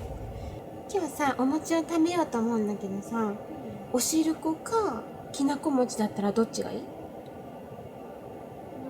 きなこ餅にする。オッケー。ちょっと待ってよ。トースターが、よいしょ。じゃあちょっとさ、お布団畳んでてよ。いや、うん。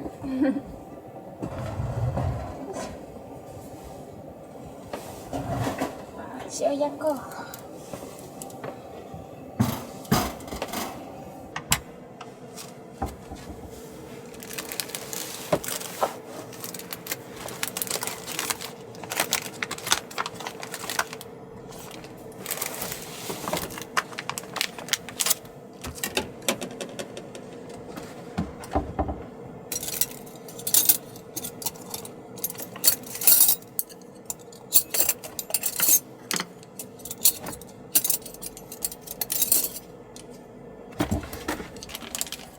じゃあこのくらいのお餅何個食べる2個。 2個？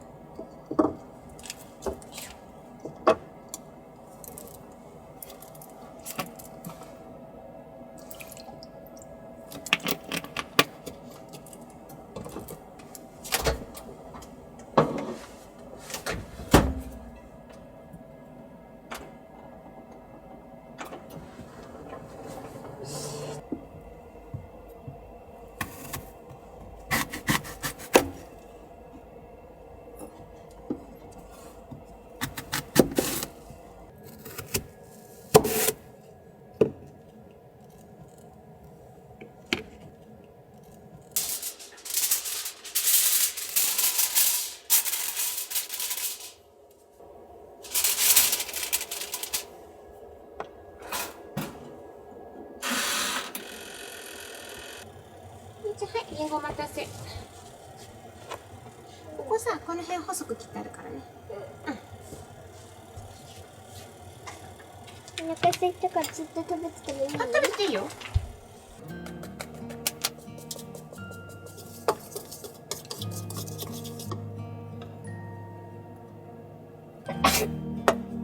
くしゃみ出ちゃった。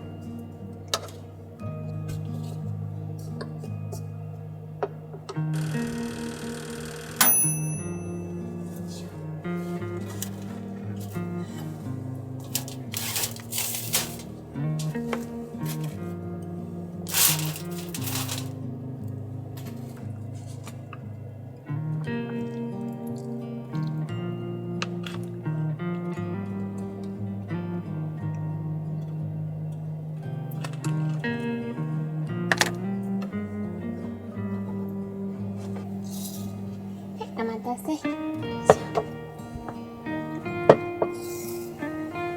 どう？リンゴおいしい？よかったよかった。いただきます。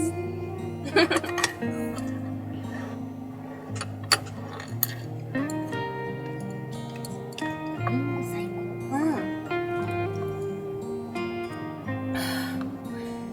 高。おしるこおいしい。きなこ餅どうかな。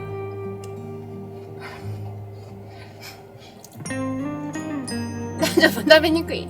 ちょっとちっちゃく切ったんだけどね。歯が抜けちゃうとね、ちょっと噛みにくくなっちゃうよね。ハモのリンゴ美味しいね。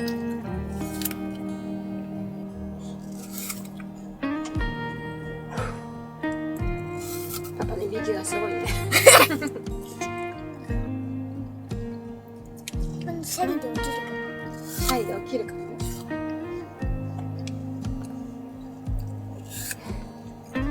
ご飯食べたらパパ起こそうか。ね。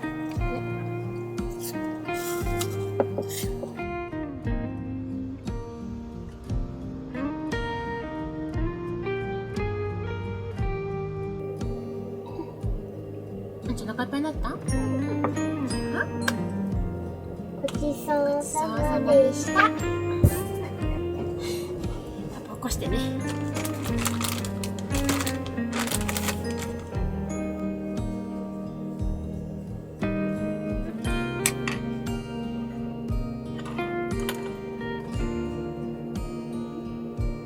ちゃんパパ起こしてる？起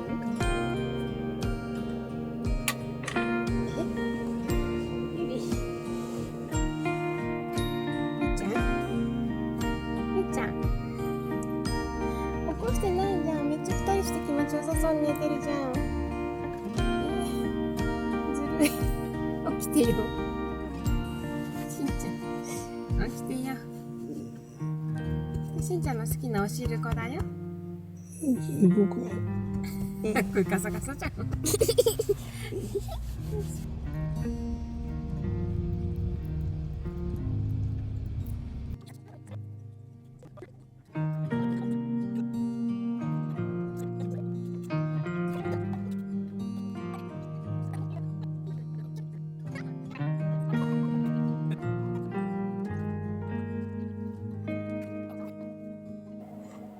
しんちゃん三つ編みできる？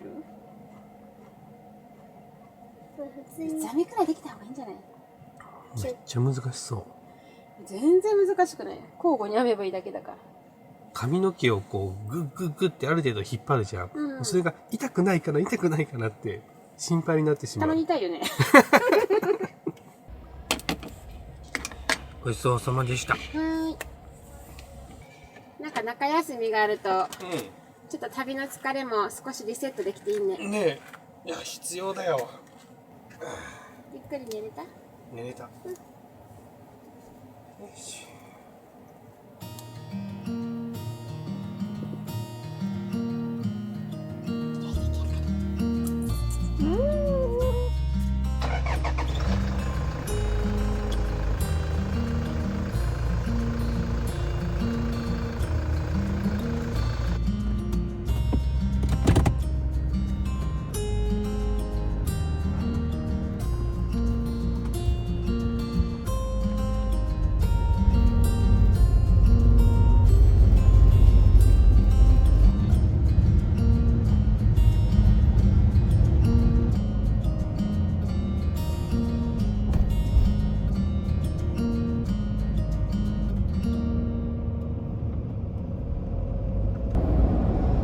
これで青森ともバイバイだね。ねもっと見たかったけど、まあまたいつかの楽しみだね。え、そうだね。いつか。いつか当分来れないだろうけど、あでも大間のマグロは食べたいな。でも今から行く岩手にも美味しいものいっぱいあるから、ね。まずはわんこそばだよね。うん2時に予約取れたからうんうん。ちょっと遅い昼ご飯になっちゃうけど、うんめっちゃ楽しみわんこそば。ね。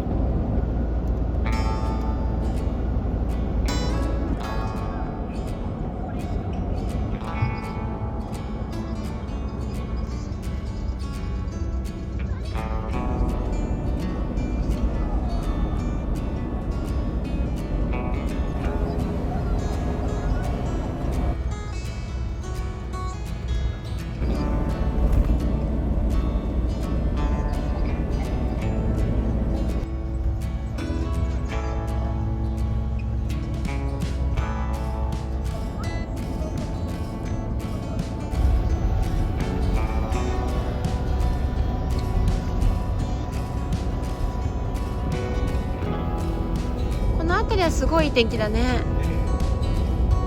あ、雪も全然ないね。道中結構降ってたね。ねえ。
ってくださいねってこうやって。ここにお姉さんがね、おそば入れてくれるの。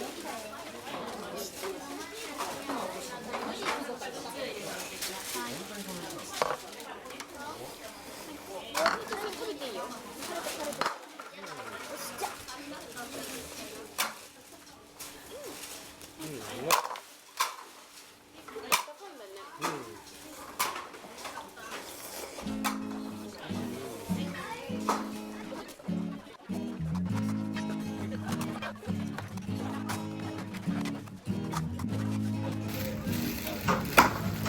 よし、これで生パイで。のーい。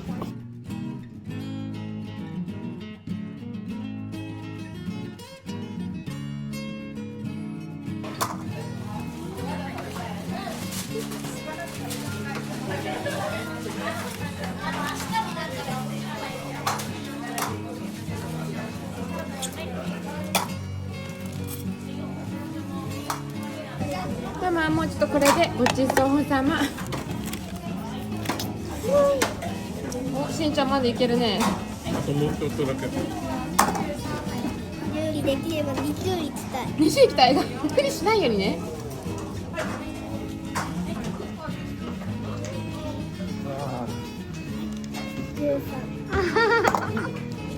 すごいすごい。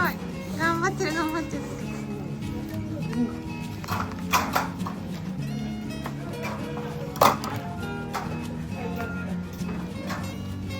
パパが蓋閉めるよ。終わった。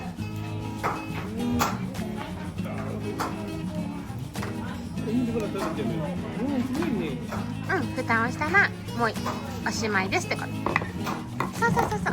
はい、たくさん食べました。お腹いっぱいだけどさ、美味しかったね。思ったより食べれたもん。うん。どうでしたゆうちゃん？美味しかった？お腹いっぱいだ。お腹いっぱいだね。ママは28杯も食べました。パパは？パパは41杯。ゆうりは13。食べだねめっちゃ楽しかった。ねえ。さあ、今からどうしようか。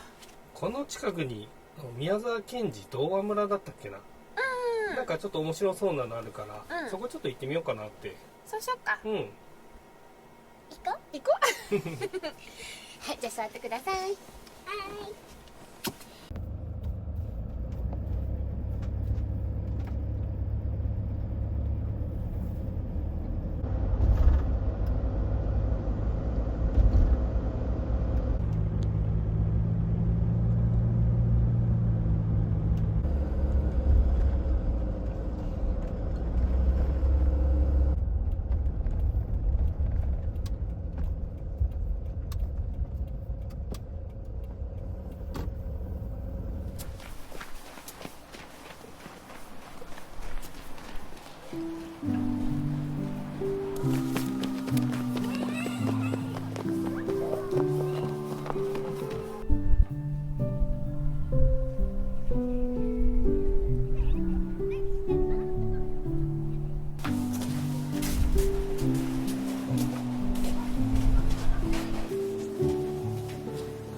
なんか素敵な椅子だね、ゆうちゃん。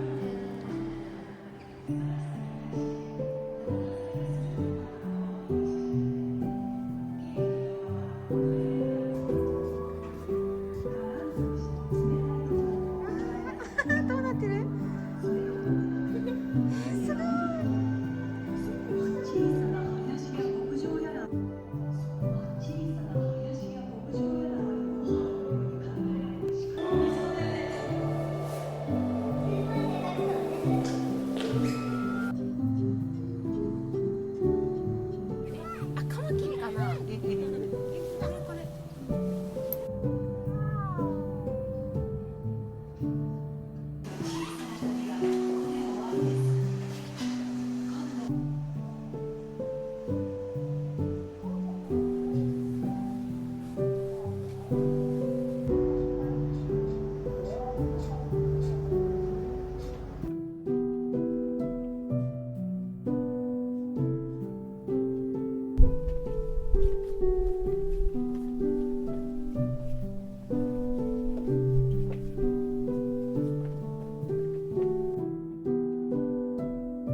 ざっ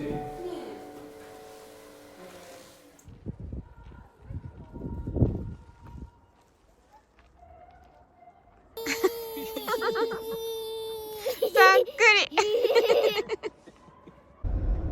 まだお腹が重いねえ苦しい。ワンコがち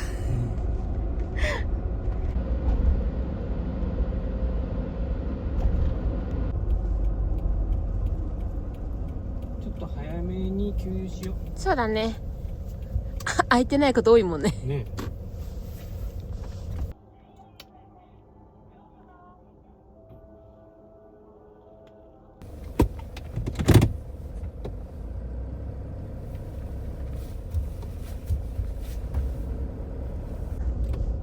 ここ道の駅か。うんうん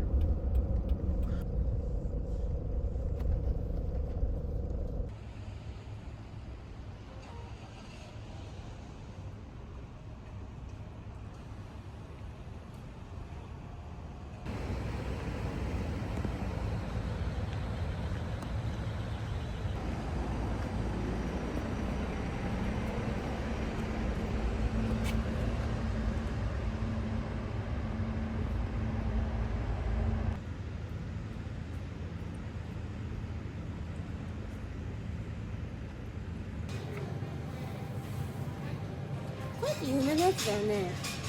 マルカンビル大食堂ああみたいだね。ね、この10段のソフトクリームがうん。ソフトクリームのジャム、あジャムもあるんだ。これも美味しそう。へこれユーリ好きかなえかもしれない。ね。日本酒ばっかりだからさ、うん。これ買ってヨーグルトの酒。ヨーグルト。へうんヨーグリッチだってえ。美味しそう。そしたらお風呂行こうかね。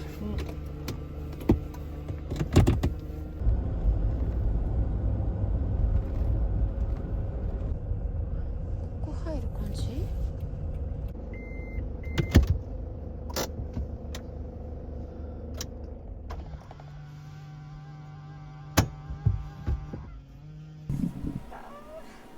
ねなんかさっきすごい音鳴ったけど。ちょっと待ってね。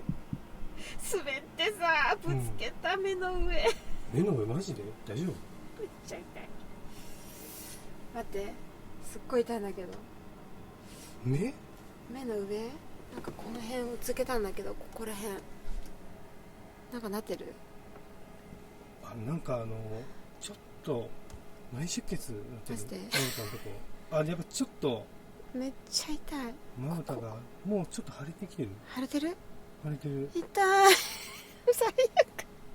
大丈夫？ここでさ、ここちょっとこうなるじゃん。ここ踏み外した。ほら、ここよりも飛び出とるじゃん。うん。上からタオルとか取っててさ、ここ踏み外してしまった。大丈夫そう？目は大丈夫。スキスキするだけ。大丈夫、行こほんま？う。なんか本当はあんまり温めん方がいいんだろうけど、うん。お風呂には入りたい。まあね。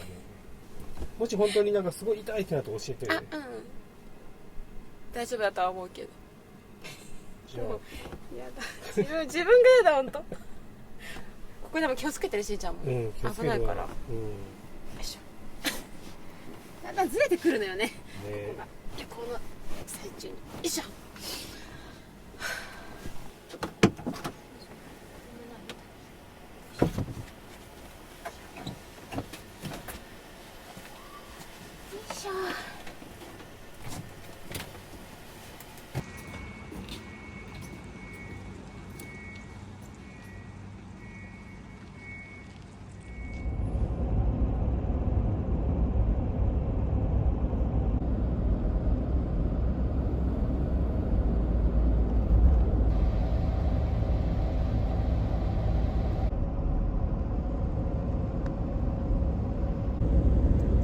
岩手雪ないと思ったけど、さすがにここの辺はあるんだね。ちょっと山の方に来ると。そうだね。でもやっぱり青森とかに比べれば全然少ないんだよ。そうだね。こんな違うんだね。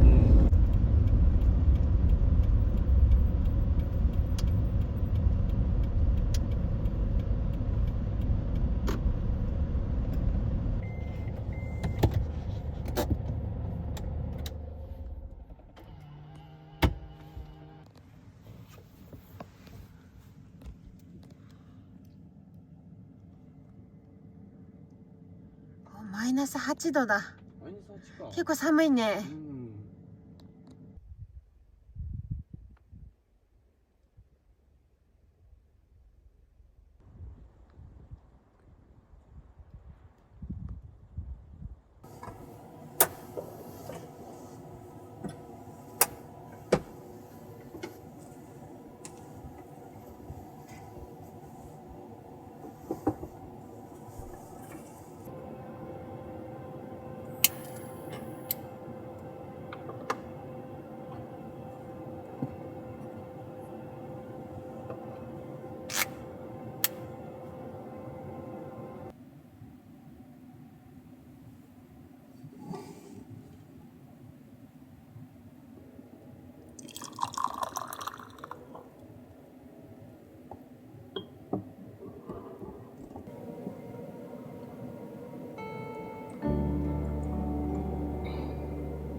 幸せあったまるね。ね。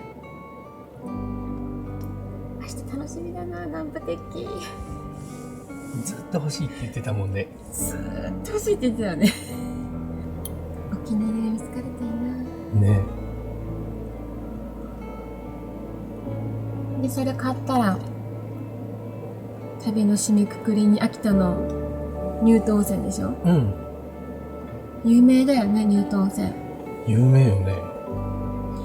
混浴の露天風呂が有名なんだっけ。うん。入る。まあ、行くのはせっかくだからね。まあちょっとどういう感じの混浴なのかわかんないから、うん。見て決めようか。そうだね。まあでも温泉か。そうだな。やっぱり青森の酸ヶ湯に入れなかったのが心残りだな、今回の旅。しかも、もうすぐそばを通ったのに。行ったのに行かなかったんだよね。なんかあの時に酸ヶ湯っていうのがなんか頭から抜けてて、うん。なんか、あ、酸ヶ湯じゃんみたいな後で、なんで行かなかったんだろうって。でもあの後さ、いや、泊まりたいなと思ったんよ、酸ヶ湯温泉に。うん。どうせ行くならね、うん。パッとお風呂入って帰るじゃなくて、でもこの冬休みの間はうん。全部埋まってたからさ。マジで。あ、一応見たんだ。見たいよ。まあそんなギリギリ取れないよね。まあね。ゆっくり泊まって酸ヶ湯温泉入りたかったな。酸ヶ湯温泉ってあれよね。めっちゃ豪雪でさ、よくテレビでうん。何センチ積もりましたとかやるところよね。うん。照れたかったな。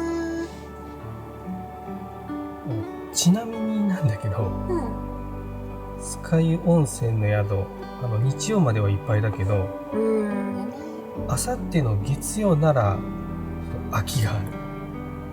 月曜？今見てみたら。マジで？月曜？うん。私ら明日帰るんよね。そう。ちょっと月曜。行けなくはないか。行けなくはない。だから帰りゆっくり帰ろうって言ってたのを、うん。あんまりゆっくりは帰れなくなっちゃうけど。まあね。どうする？今なら予約できると思う。マジで。待って。めっちゃ泊まりたい。それこそ酸ヶ湯温泉なんてめったに来れるとこじゃないしね。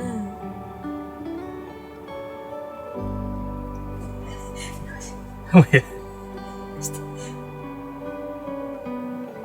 れた？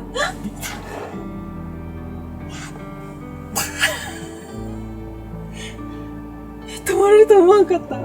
予約しちゃったよ。イエーイ。めっちゃ嬉しい。今いるの岩手だよね。うん。また、あれ、秋田通って、乳頭温泉行って、うん。そう、青森入って、うん。酸ヶ湯だよね。そういうことだね。大丈夫？めっちゃすごい大変だけど。で、帰りが酸ヶ湯から一気に長野まで長野に帰らなきゃいけないでしょだからだいぶ走んなきゃいけないけど。マジで大丈夫？本当に。大丈夫でしょ。大丈夫？行こう。予約しちゃったしね。もうキャンセルしない。ね。うん。やったー。まささか入れると思わなかった。てか泊まれると思わんかった。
ゆうちゃんおはよ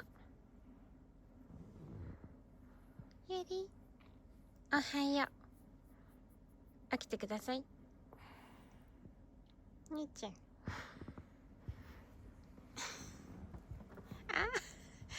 布団入っちゃった。起きてよゆり。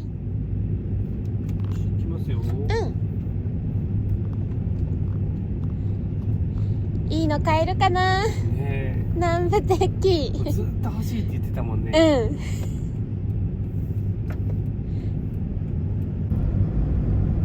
なんか朝日に照らされた雪道が綺麗。ねえ。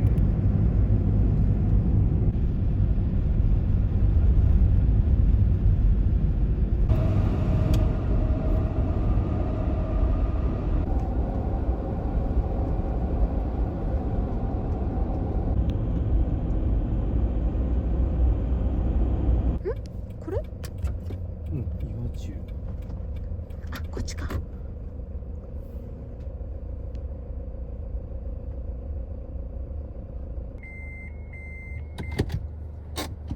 よーし、楽しみだな。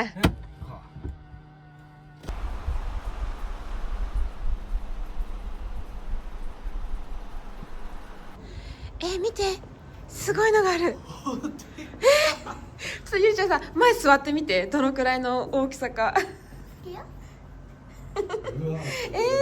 すごい大きい。南部鉄器こんな大きなるの？350キロ。すごいね。さあ、じゃあ早速買いに行こう。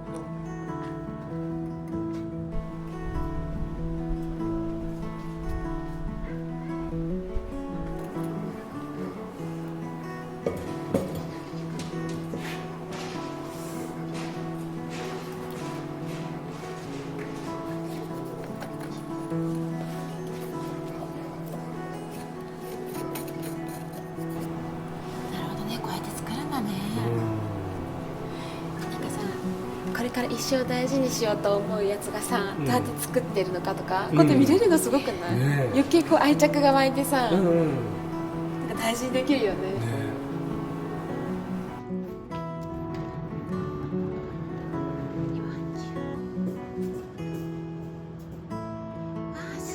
すごいいっぱいあるね。めっちゃあるね。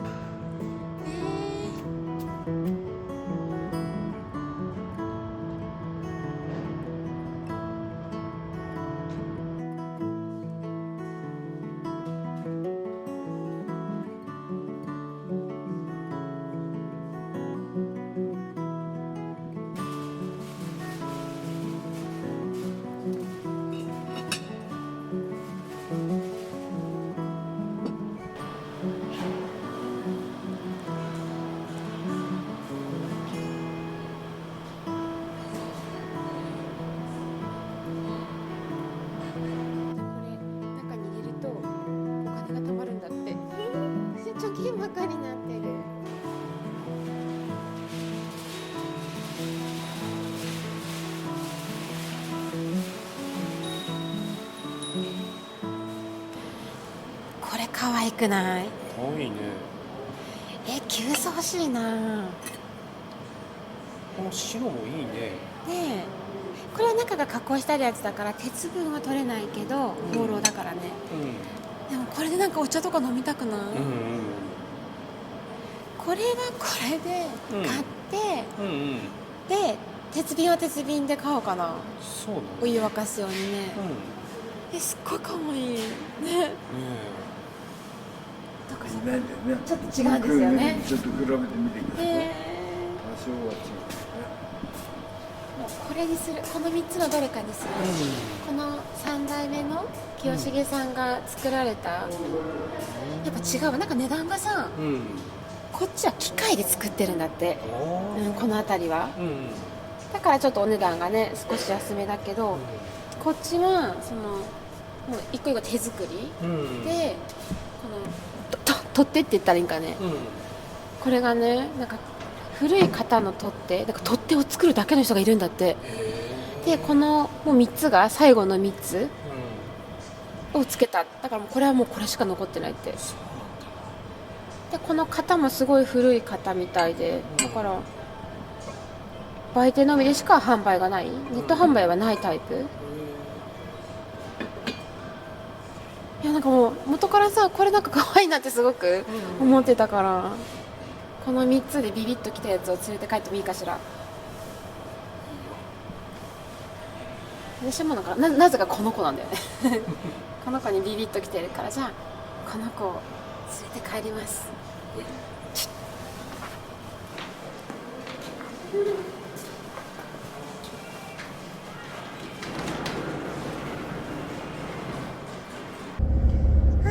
ずっと欲しかったものが買えてめっちゃ嬉しいよかったよかった。なんかさ、正直ネットでも買えるしさ、長野でも南部鉄器を売ってるっちゃ売ってるじゃん、だけどやっぱりどうやって作ってるとかさ、この取っ手がこうで蓋がこうでみたいな、やっぱ聞いて買うのとではやっぱ違うね。盛岡で買えてよかったね。さあじゃあ盛岡の最後は、大好きな盛岡冷麺食べよう。食べよう。今から行く冷麺のお店ってぴょんぴょん社だっけ？まあなんか悩んだよね、いろんなお店どれも美味しそうだったからさ、できればね3軒くらい回りたいかった時間があればね。時間があれば。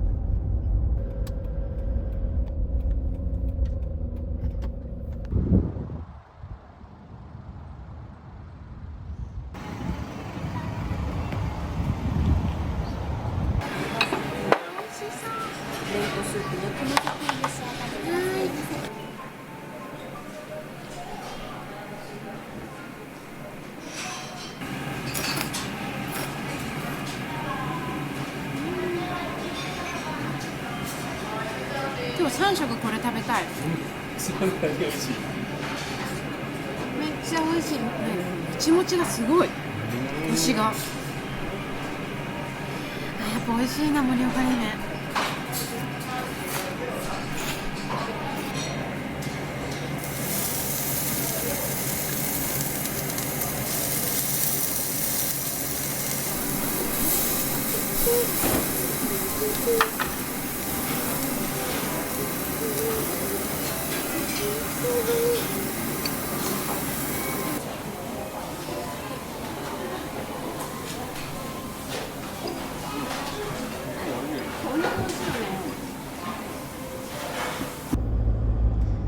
念願の盛岡冷麺美味しかった。よかったよかった。てかお肉も美味しくてちょっとびっくりだった、うまかったね、ほんと。ねえ。さあじゃあこのちょっと焼肉臭くなった体を乳頭温泉で流しますか。流しますか。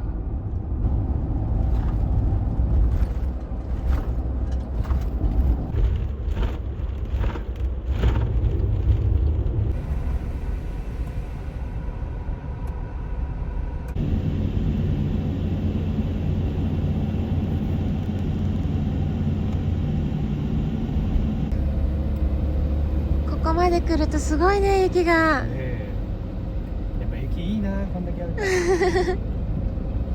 綺麗ほんと。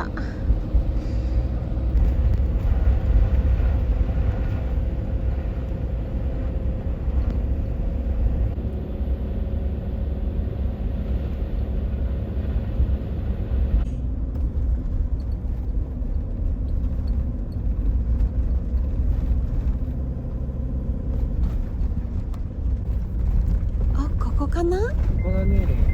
あー、ついに来た。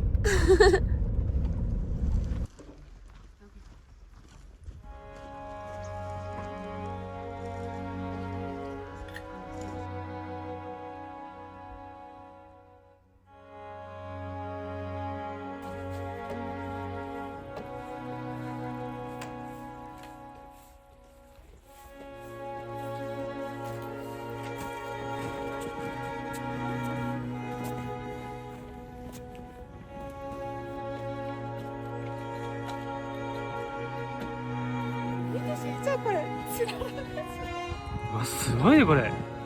初めて見た。ねえ。はあ。設備もすごいね。うん。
ほら気持ちよかったね。気持ちよかったね。そしたらさ、途中でさ、道の駅か何かで夕飯何か調達してから高速乗って、今日はサービスエリア泊かな。そうだね。なんか長旅でちょっと疲れたから、今日はなんか道の駅で買ったものを車内で食べる感じにしよう。あ、そうだね。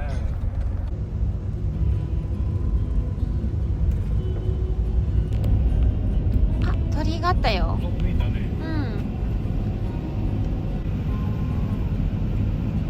え、綺麗だね。ねえ、なんか湖のほとりにあるのオツだね。ねえ。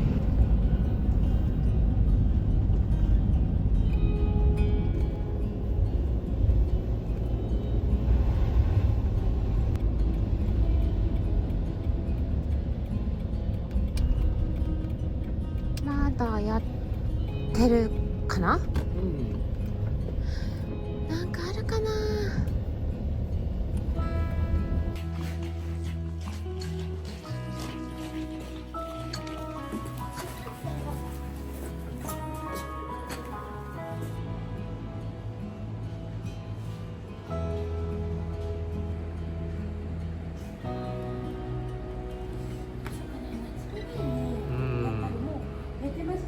そうだね。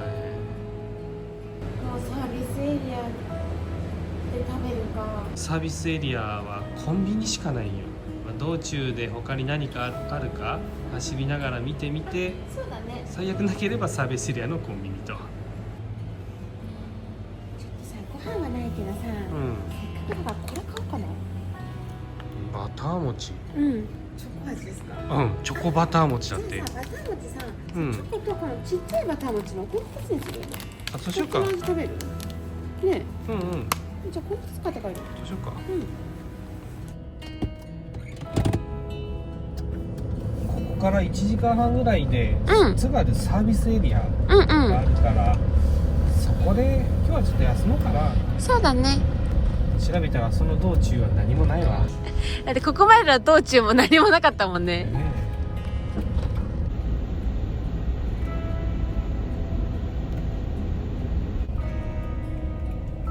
ここスーパーちょっと寄ってみよう。ニコット。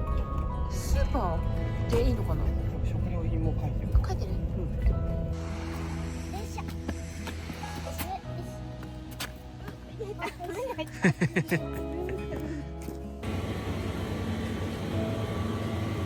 全然ないね。ないな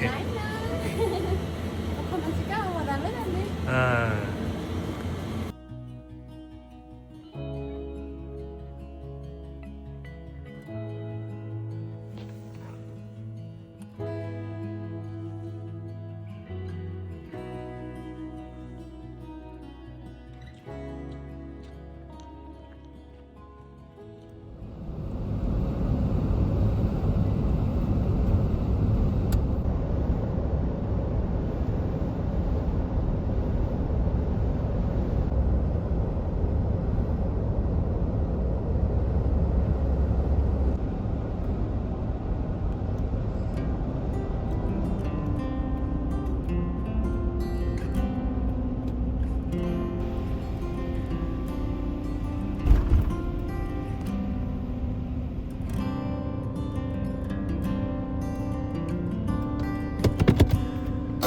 お疲れ様。さあ、じゃあご飯にしよっか。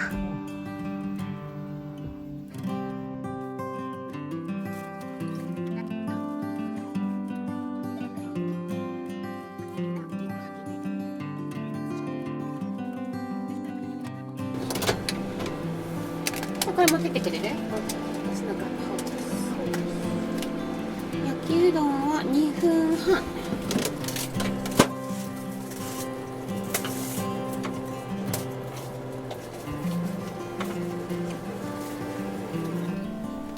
あ、そうだ、今日からのも昨日はさ、ちょっと飲むの遠慮してたから、念のためヨーグルトのやつ。ああ、それね。ヨーグリッチどんな味か楽しみ。絶対美味しいよ。じゃあ何するの？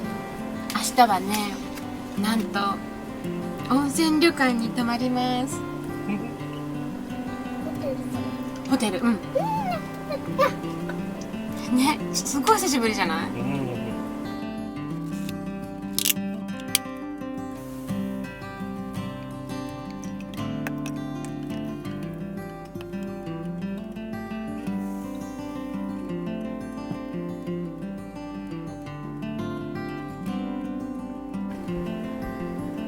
めっちゃ美味しい。あ、そう。なんか本当に飲むヨーグルトにアルコールが入ってるって感じ。グビグビいける。グビグビだよ。すっごい美味しいもん。美味しいヨーグルトのアルコールって感じ。めっちゃこれガパオと合うよ。あ、そう。この辛い、ガパオと合うかね。ちょっと辛みがあるさガパオと合う。へえ。ほら、インドカレーにラッシーみたいな感じ。ト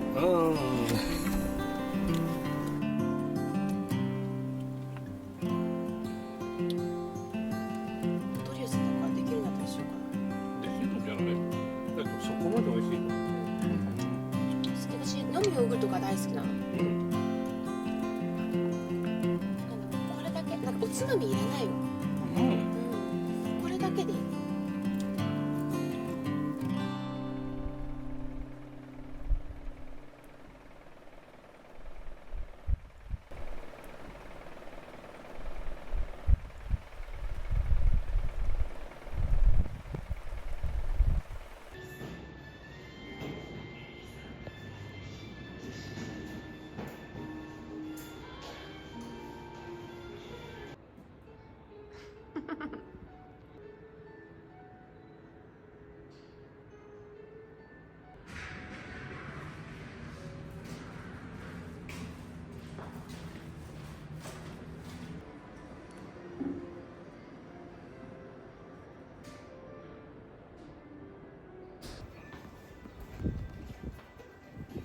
寒い寒い。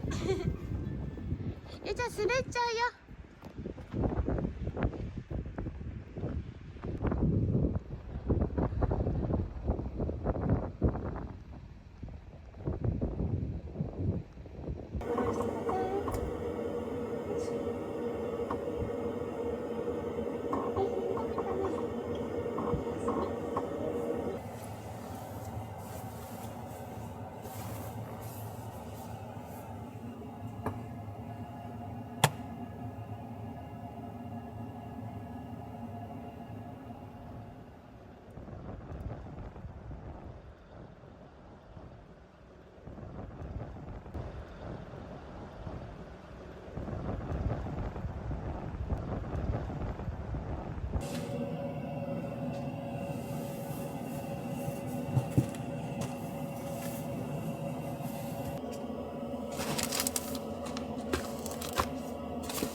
コーヒーかうん。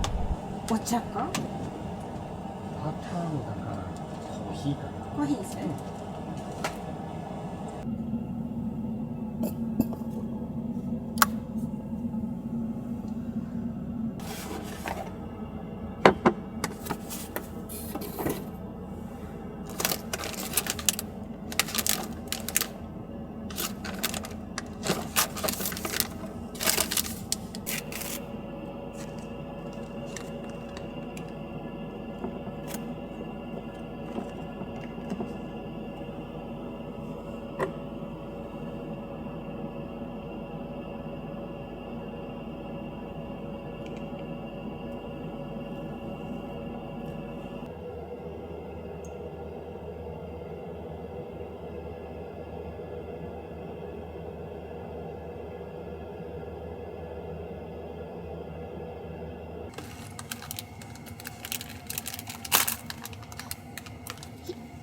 ありがとう。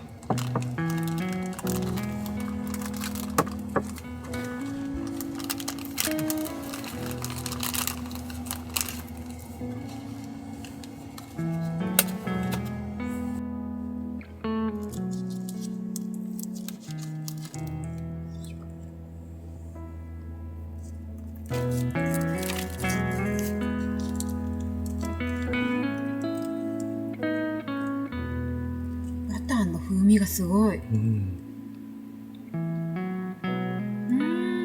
美味しい。この食感めっちゃいいね。うん。うん。バター餅だ。うん。あ、うまっ。ね。うまっ。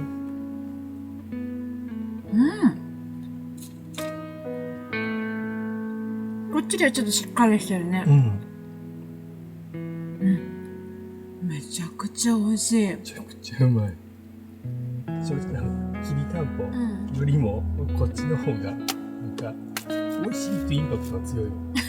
感動具合が待って。こっちの方が。きりたんぽと比べるもんじゃなくない？あ、秋田の名物的なことで言うとってこと？そう。バター餅のものがでもわかるよ。秋田に来たらバター餅は絶対買う。絶対これ買うわ。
はいよ。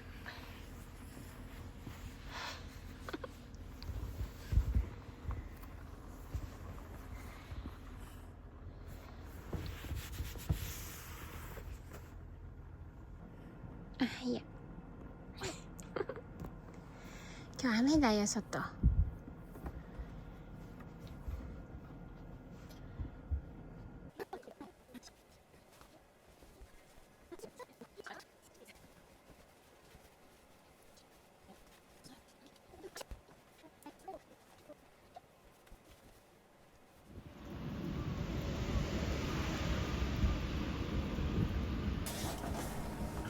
いしょ。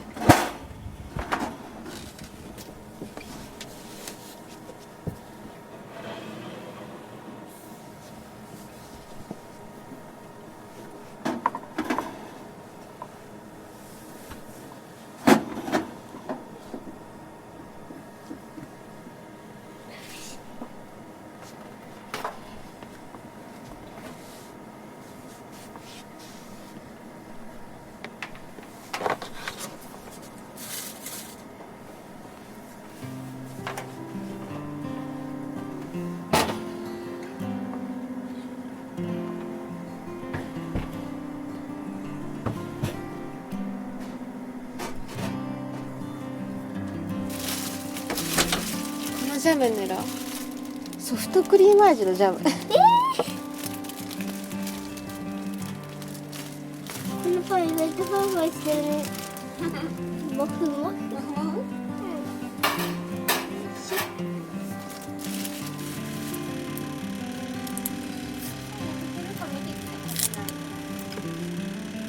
ちょっと気分がついてきた。大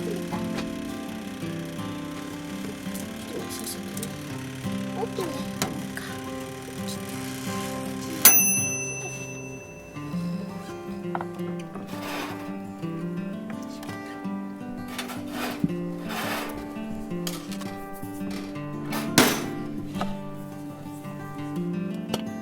すごい焼けた。匂ってみて。すごい匂いした。すごい匂い。すごい匂いするね。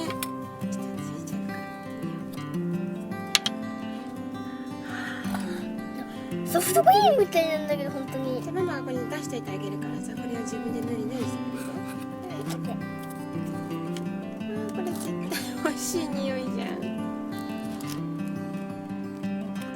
ついついたっぷり塗りたくなっちゃう。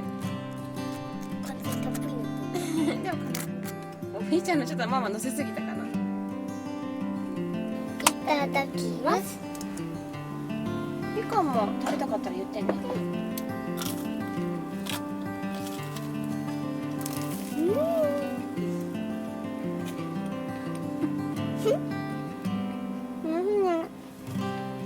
っと塗りたくなっちゃう。一個のパンでも半分ぐらい塗りたくないじゃん。ねえ、モリモリにしたくなっちゃうね。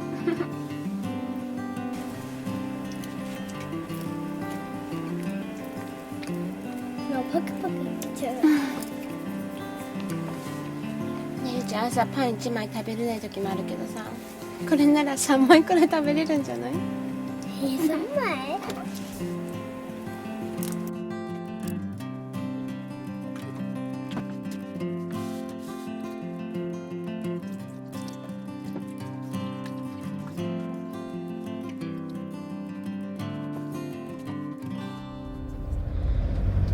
どう？ちょっとは疲れ取れました？うん、取れた取れた。あ、よかった。まあ少しまだ残ってる分は今日の温泉でそうだよね。取ろうと思う。めちゃくちゃ楽しみ。うん。そのために青森また戻ってきたもんね。そうそう。直でさ、なんか酸ヶ湯温泉の旅館行こうと思ったんだけど、うん。サービスエリアにさ、うんこけしうんが飾ってあったんだけど、うんうん。あれがめちゃくちゃ可愛かったからそれ買いに行かない？行こうか。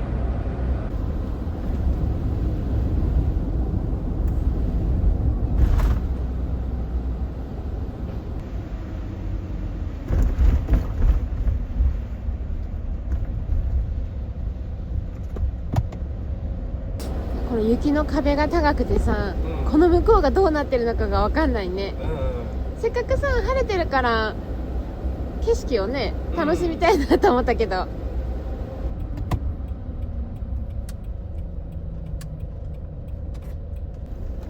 こけしの絵がある。あ、本当だ、唯一顔が見える。やってるかしら、そもそも。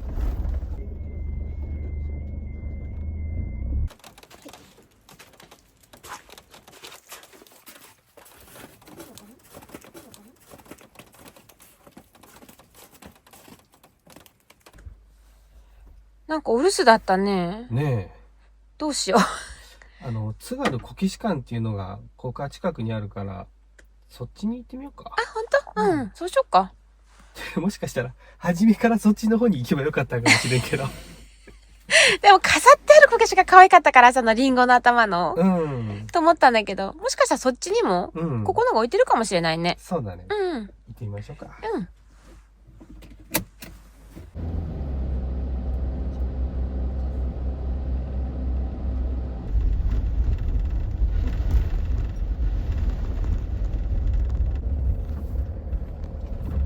あ、よかった。車が置いてあるとこでやってるね。ね。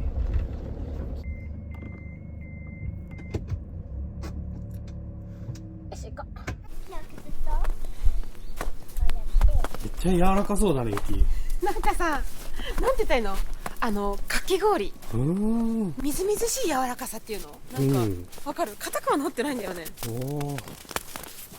あ、ぶつけたいけどやめとこうか。うん、ちょっとね。やると思った。ほら、すぐ取れるし、すぐ投げれる。ほんとだ。ほら。ほら。ほら。ほら。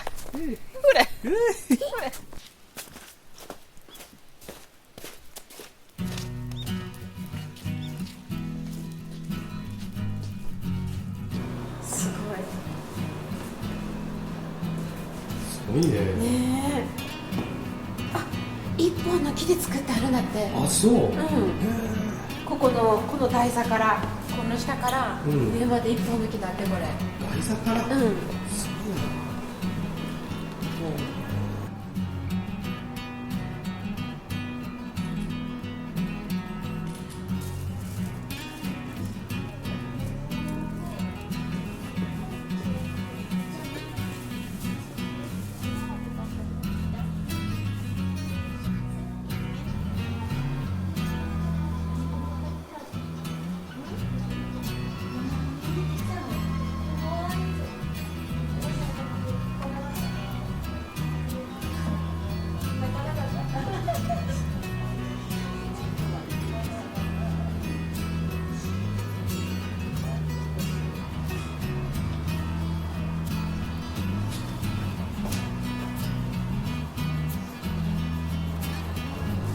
さあどれにしようかな。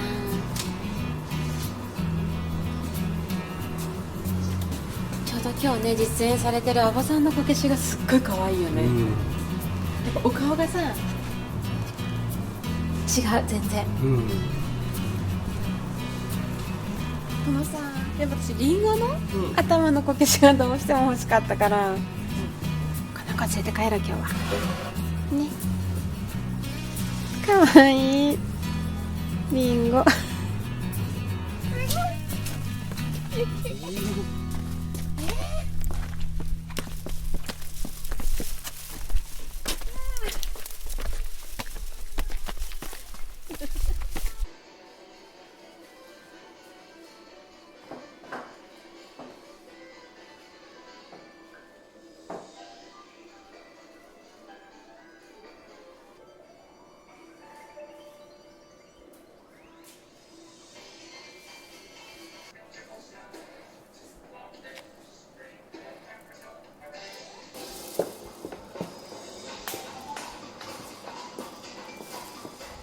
かわいいこけし描いてよかった。よかったよかった。まさかこっちにおばさんがいたとは。うん。なんかこう書いてるのが見れてよかったよ。ねえ。本当は時間があればね手作り体験絵描き、でも結構1時間以上かかるって。あ、そうなんだ。ちょっとね温泉の時間があるから。じゃあ行きますか早速。行きますか。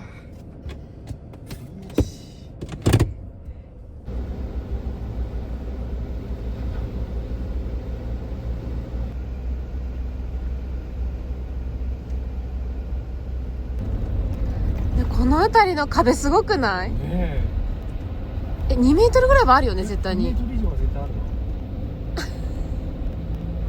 すごい。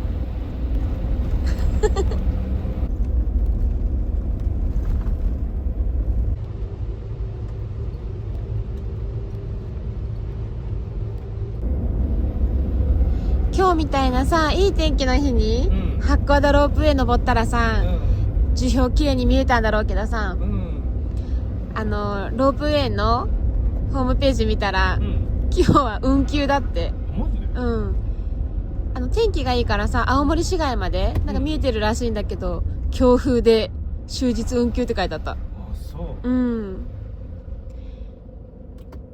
私らが登った時もそうだったけど、風がすごいんだね。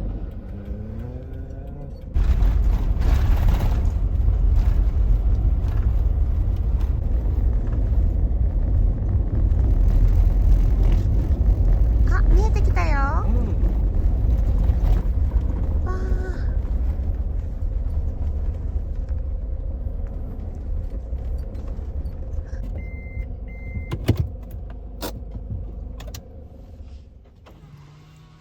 雪すごいね。何持っていこうかな。着替えはもう一日それ着るとして、じゃあ肌着と有利のパジャマ持っていこうね。あ、そうしよっか。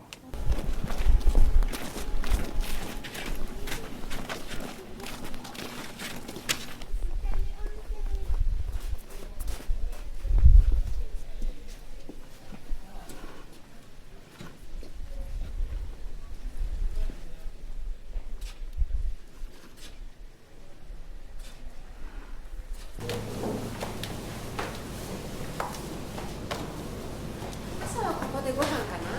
そうだね。外すっごい雪だね、これ。大変だ。ずっとさ、この温泉の匂いがしてるから、めっちゃテンション上がる。ね。ここ左手確か言ってたね。それ右だね。あ、そうか。この木の感じがまたいいな。ねえ。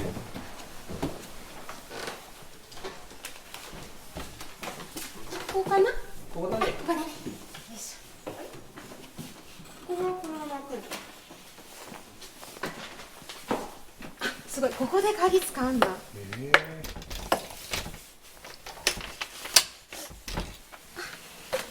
いしょ。はい、どうぞ。あったかい。あったかいね。めっちゃいい感じじゃん。ねわあ、すごい外が。じゃあ外見てみよう。もうこういうスペース大好き。え。いいね。ああ、雪がすごい。ああ、綺麗。おお。なんかあそこにさ、巣箱があるんだけど、なんかいるんじゃない？巣箱？あ、本当だ。ね。先にさ、カフェ行こうよ、鎌倉カフェ。あ、そうだね。で、4時半で閉まっちゃうから、カフェ行ってから、ちょっとお茶してお風呂入ろうか。そうしようか。ゆ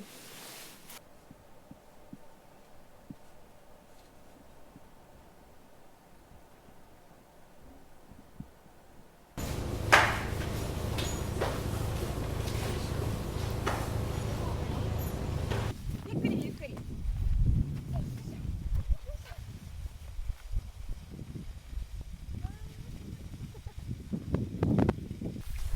どこにカフェがあるの？そこ入る？そこじゃない？行って。すごい。ここ入ってくの？ここ。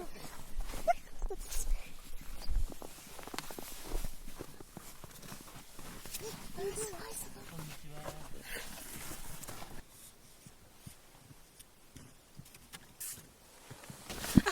ここがカフェなんですか？そうなんです。はい。あ、すごいブロックみたいにつながってる。ブロックを積んで作ってるもんなんですよ。なんか階段だ階段がある。あ、すごい。見て。なんかお布団みたいになってる。誰かいないよね。何ここ。寝れるの？ああ、みたいだね。へえ。リンゴ甘酒とホットカルピスと、ホットコーヒーにするしんちゃんは、ホットコーヒーで、お願いします。暑いちょっと暑いか。ふうじゃしたんかな。ですかね、今日とか。年末年始よりは落ち着いてますけども、まだまだ雪のあるうちは。まあそうですよね。雪があるうちがここは人気ですよね。そうですね。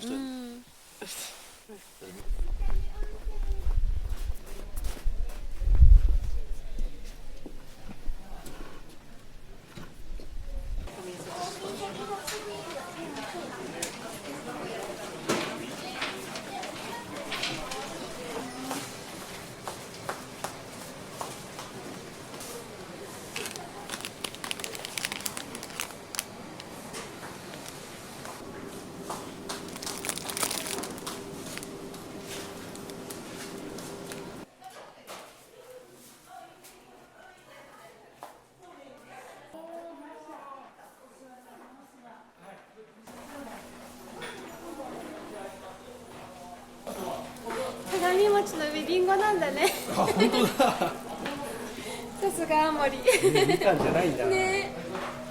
長野もリンゴでいいんじゃない？まあね。ねえ、私次からリンゴ乗せよう。さあ、じゃあそろそろ行く？そうしようか。湯あみ着借りて千人風呂みんなで入る？うん、そうしよねえ。そこ入らないとね。う。ね行こう行こう。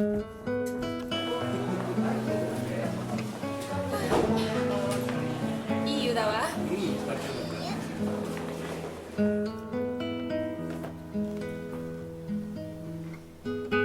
最高だったね。ね、よかったね。もう一回、もう2回ご飯食べた後と、ほら8時から9時は、大きいところが女性専用になるから、なんか入らないと思ってない気もするな。そうだね。朝も8時9時、ねえ。いや、すっごい気持ちよかった、本当に。すごい楽しい。もう早くご飯来ないかな。もうめっちゃお腹空いたね。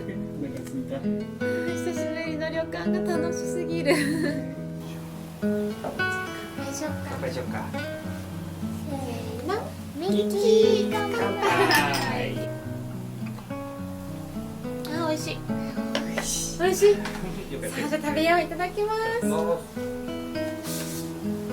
青森サーモンだって、お刺身。ホタテ、マグロ、青森サーモン。これサーモン、早くいけるんじゃないかな。あ、本当？本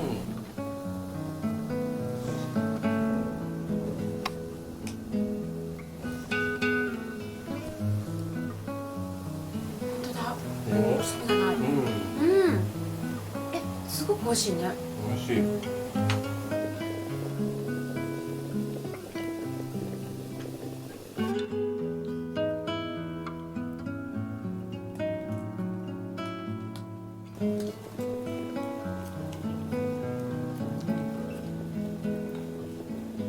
まいね。美味しいね。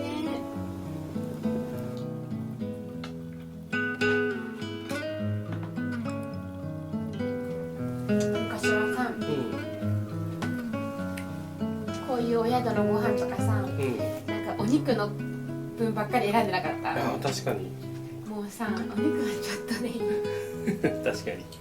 こういうさっぱりお魚とか、海鮮が美味しい。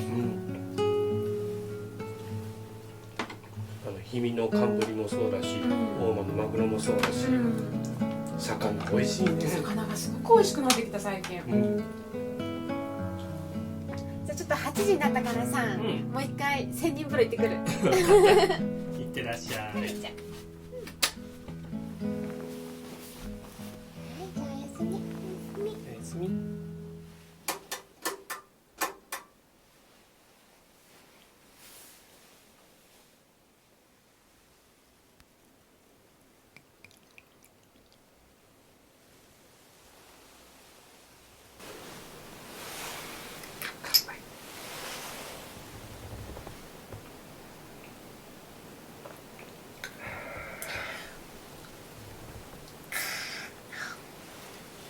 しい。温泉旅館で飲む熱燗はうまいね。最高だね。本当この東北旅楽しかった。ねまあ本当に初めての検定のもあるしさ、実際にこう見たいってずっと思ってたものが見れた、で行きたいって言ってた場所に行けたみたいな、なんかそういう嬉しさがめちゃくちゃあった。そして食べたいと思ってたものも食べれた。そうそう、全部食べたよね。食べたいと思ってたもの。きりたんぽ、秋田のきりたんぽ、青森の大間のマグロ、で岩手の盛岡冷麺&わんこそばだ。食べた。美味しかったね。しんちゃん的なマグロなんじゃない？マグロも最高だった。あれ私もちょっと感動した。本当に大間のマグロはめっちゃ美味しかった。美味しかったね。本州最北端まで行った甲斐があったよ、本当に。いやー、楽しかったな。キャンピングカーの旅の良さがめちゃくちゃこう分かった旅でもなかった。そう思う。いや、本当温泉を巡る旅でもあったよね。あとは青森がすごいね。今雪がね結構ちょうど私らが回ってる時には止んでくれてるけど、割と積もってるところにはすごいね大変な感じぐらいに積もっちゃってるじゃん。そうだね。だけどまあそうやっぱりだからこそのこのね景色というか、ね、それもすごかったし、八甲田ロープウェイリベンジもありかなと思ってるんだけど。明日、ロープウェイが動いてれば。動いてて霧の情報とか視界の情報も出てるじゃん。視界良好で動いてたら、上がってさ、スノーシューで少し歩いてみるのもいいかなと思って。確かにね、せっかくもうすぐ近くだもんね。めちゃくちゃ近いからさ。でもしまた運休とか、見えない感じだったらここの酸ヶ湯温泉さ、自由にそのスノーシューとかしていいみたいな、言ってたね。だから雪の深いところを少し歩いて散歩してもいいよね。それしてから10時間かけて帰ると。ちょっと休んで明日の、明後日の朝までに帰れればいいから、始まっちゃうから入れると明後日には。まあ無理せず休憩しながら帰ろう。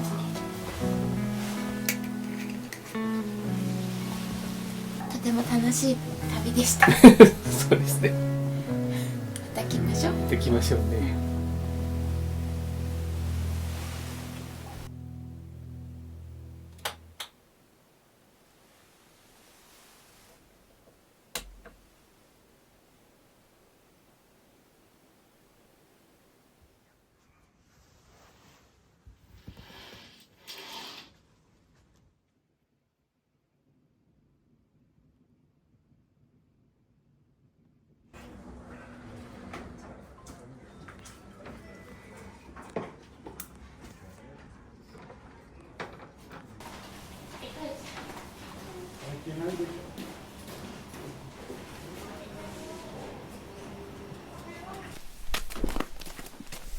見て見て、あそこスノーシューしてる。あ、本当だ。あの人たちは個人で行ってるんだろうね。ねえ。ガイドさんがつくやつも受付やってたから、今日は行けるみたいだけど。なんだけどやっぱり八甲田行こうか。そうだね。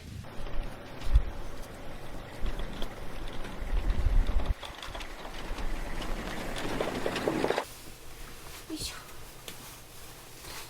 ねえねえ、残念なお知らせ。運休になった。嘘でしょ。山頂付近強風のため。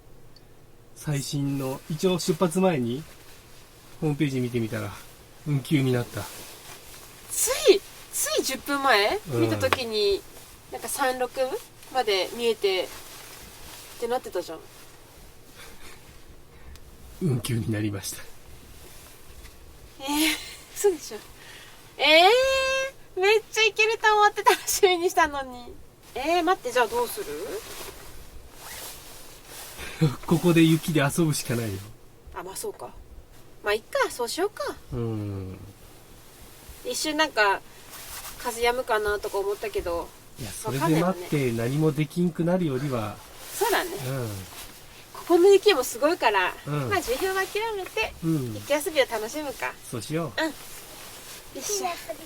そうだよ、ゆみは雪で遊びたいんだもんね。じゃあここで遊ぼう。そうしよう。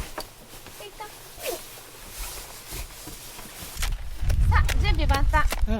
久しぶりだから、ちょっとやっぱまだ歩きにくいね。よし、じゃあ行こうか。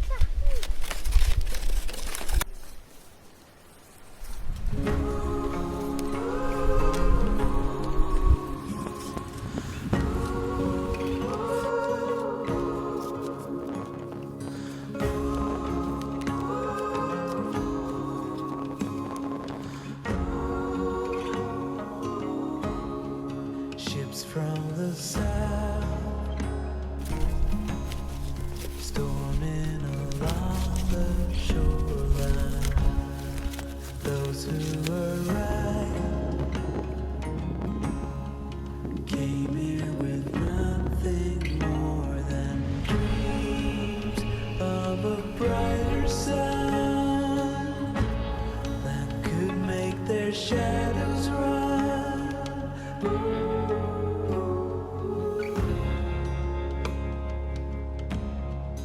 All of their hopes were doomed, 'cause for us they're intruders,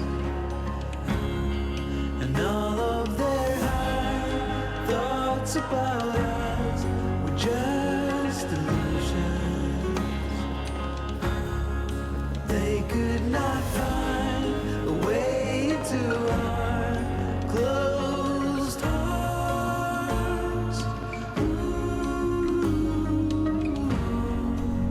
So they're forced to crawl back into the dark.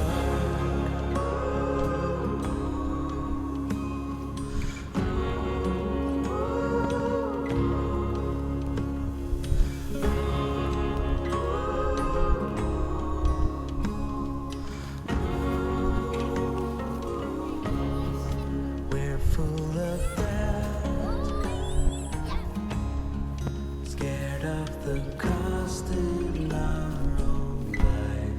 But those who arrived, they've already paid the highest price for a brighter sun that can make their shadows run. 遊び場。あ、ちょっと待って。ちょっとシュー抜いたら足が。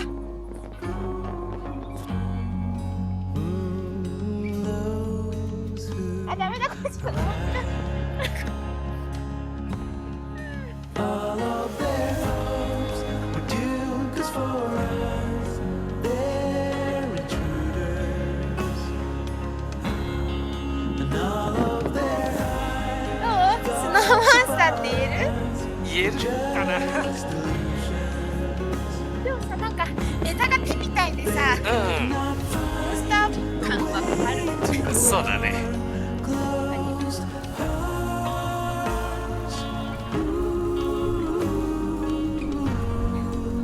So they're forced to crawl back into the dark.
でっかいより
ねえねえ、それ何遊んでんの？違う、だって滑って降りたいって言うからさ。で、早く降りて温泉入ろうよ。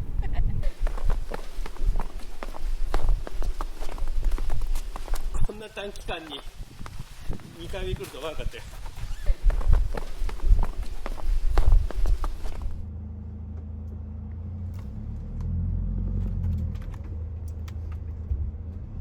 バイバイスカユだね。バイバイスカユまた来るねって。また来るね。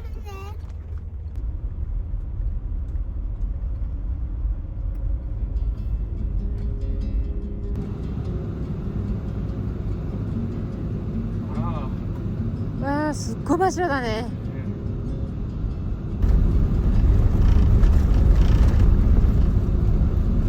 なんかいるね。急に現れる。うん。お？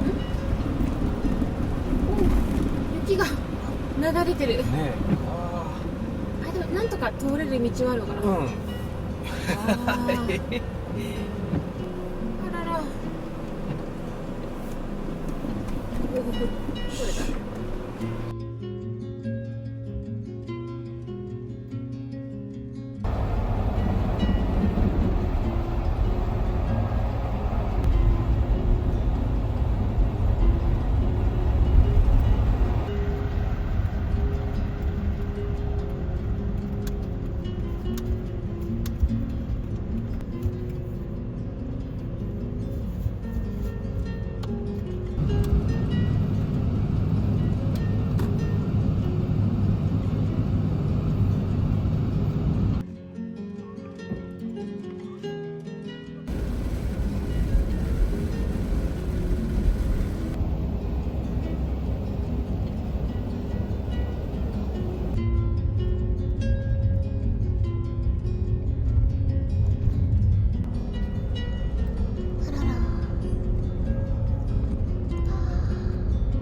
う今ゆっくり片付けは後でもゆっくり寝てください。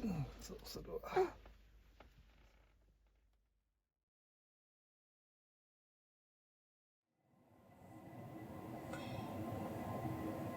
本当雪すごかったよね。ねえ、これぞ東北っていう雪だったね。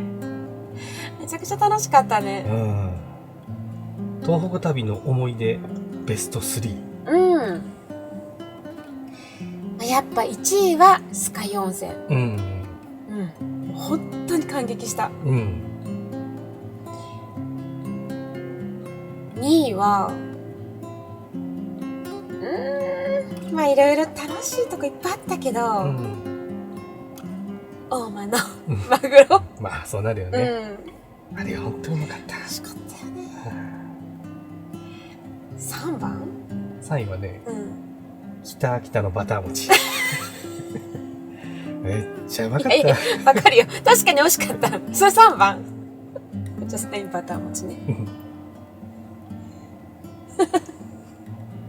1週間あっという間だったな。さあ今回の旅って結構お金もかかったかなと思うんだけど。使ったね。燃料はね、6回給油して合計48,000円。もう意外に安いなと思ったのが、高速道路が16,570円。え？そんなに安い？そう。なんでかなと思ったら、長野から新潟の糸魚川に上がるまではずっと下道。そうだね。で、糸魚川から秋田の間も結構高速で途中で下道降りて乗って降りてが多かったよ。意外と下道を走ったから。そうなんだ。それはめちゃくちゃ安い。でもそれ以外に結構かかったな。いろいろ食べたりしたもんね。そうだね。食費が88,95円。めっちゃ食べてるじゃないですか。めっちゃ食べたね。8万もした？ 8万もしましたね。あら、贅沢しましたね。その中で一番お金かかったのは、わんこそばだ。8,940円。あ、まあ、そうだね。ちょっと高かったね。意外と高かったんだね。なんかだってさ、よく考えたらさ、お姉さんを貸し切るわけじゃん、一人。そうだね。ずっと一つの宅につきっきりだもんね。だからやっぱり人件費がどうしてもかかるよね。まあね。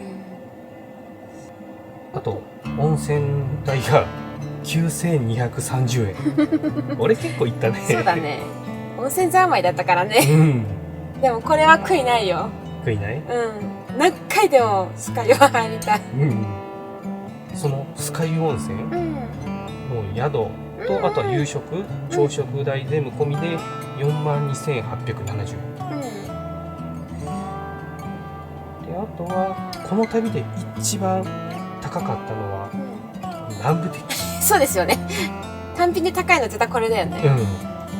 だからこれとあともう一個急須も買ったじゃん。2つ合わせたら56,743円。一生大事にします。結局旅の合計総額が274,785円。この約275,000円からこの酸ヶ湯温泉とあと南部鉄器と合計10万除いたら175,000円。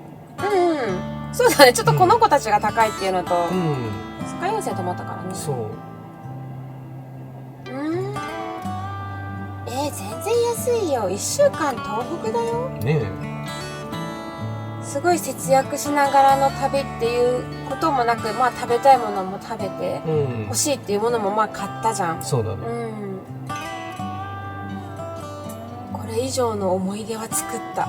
そうだね。またでもちょっと長期旅、行きたいな。行きたい？行きたいね。帰ってくるとき、10時間ぶっ通しで帰ってくるのはしんどかったな。お疲れ様でした。じゃあまたお願いします。頑張るよ。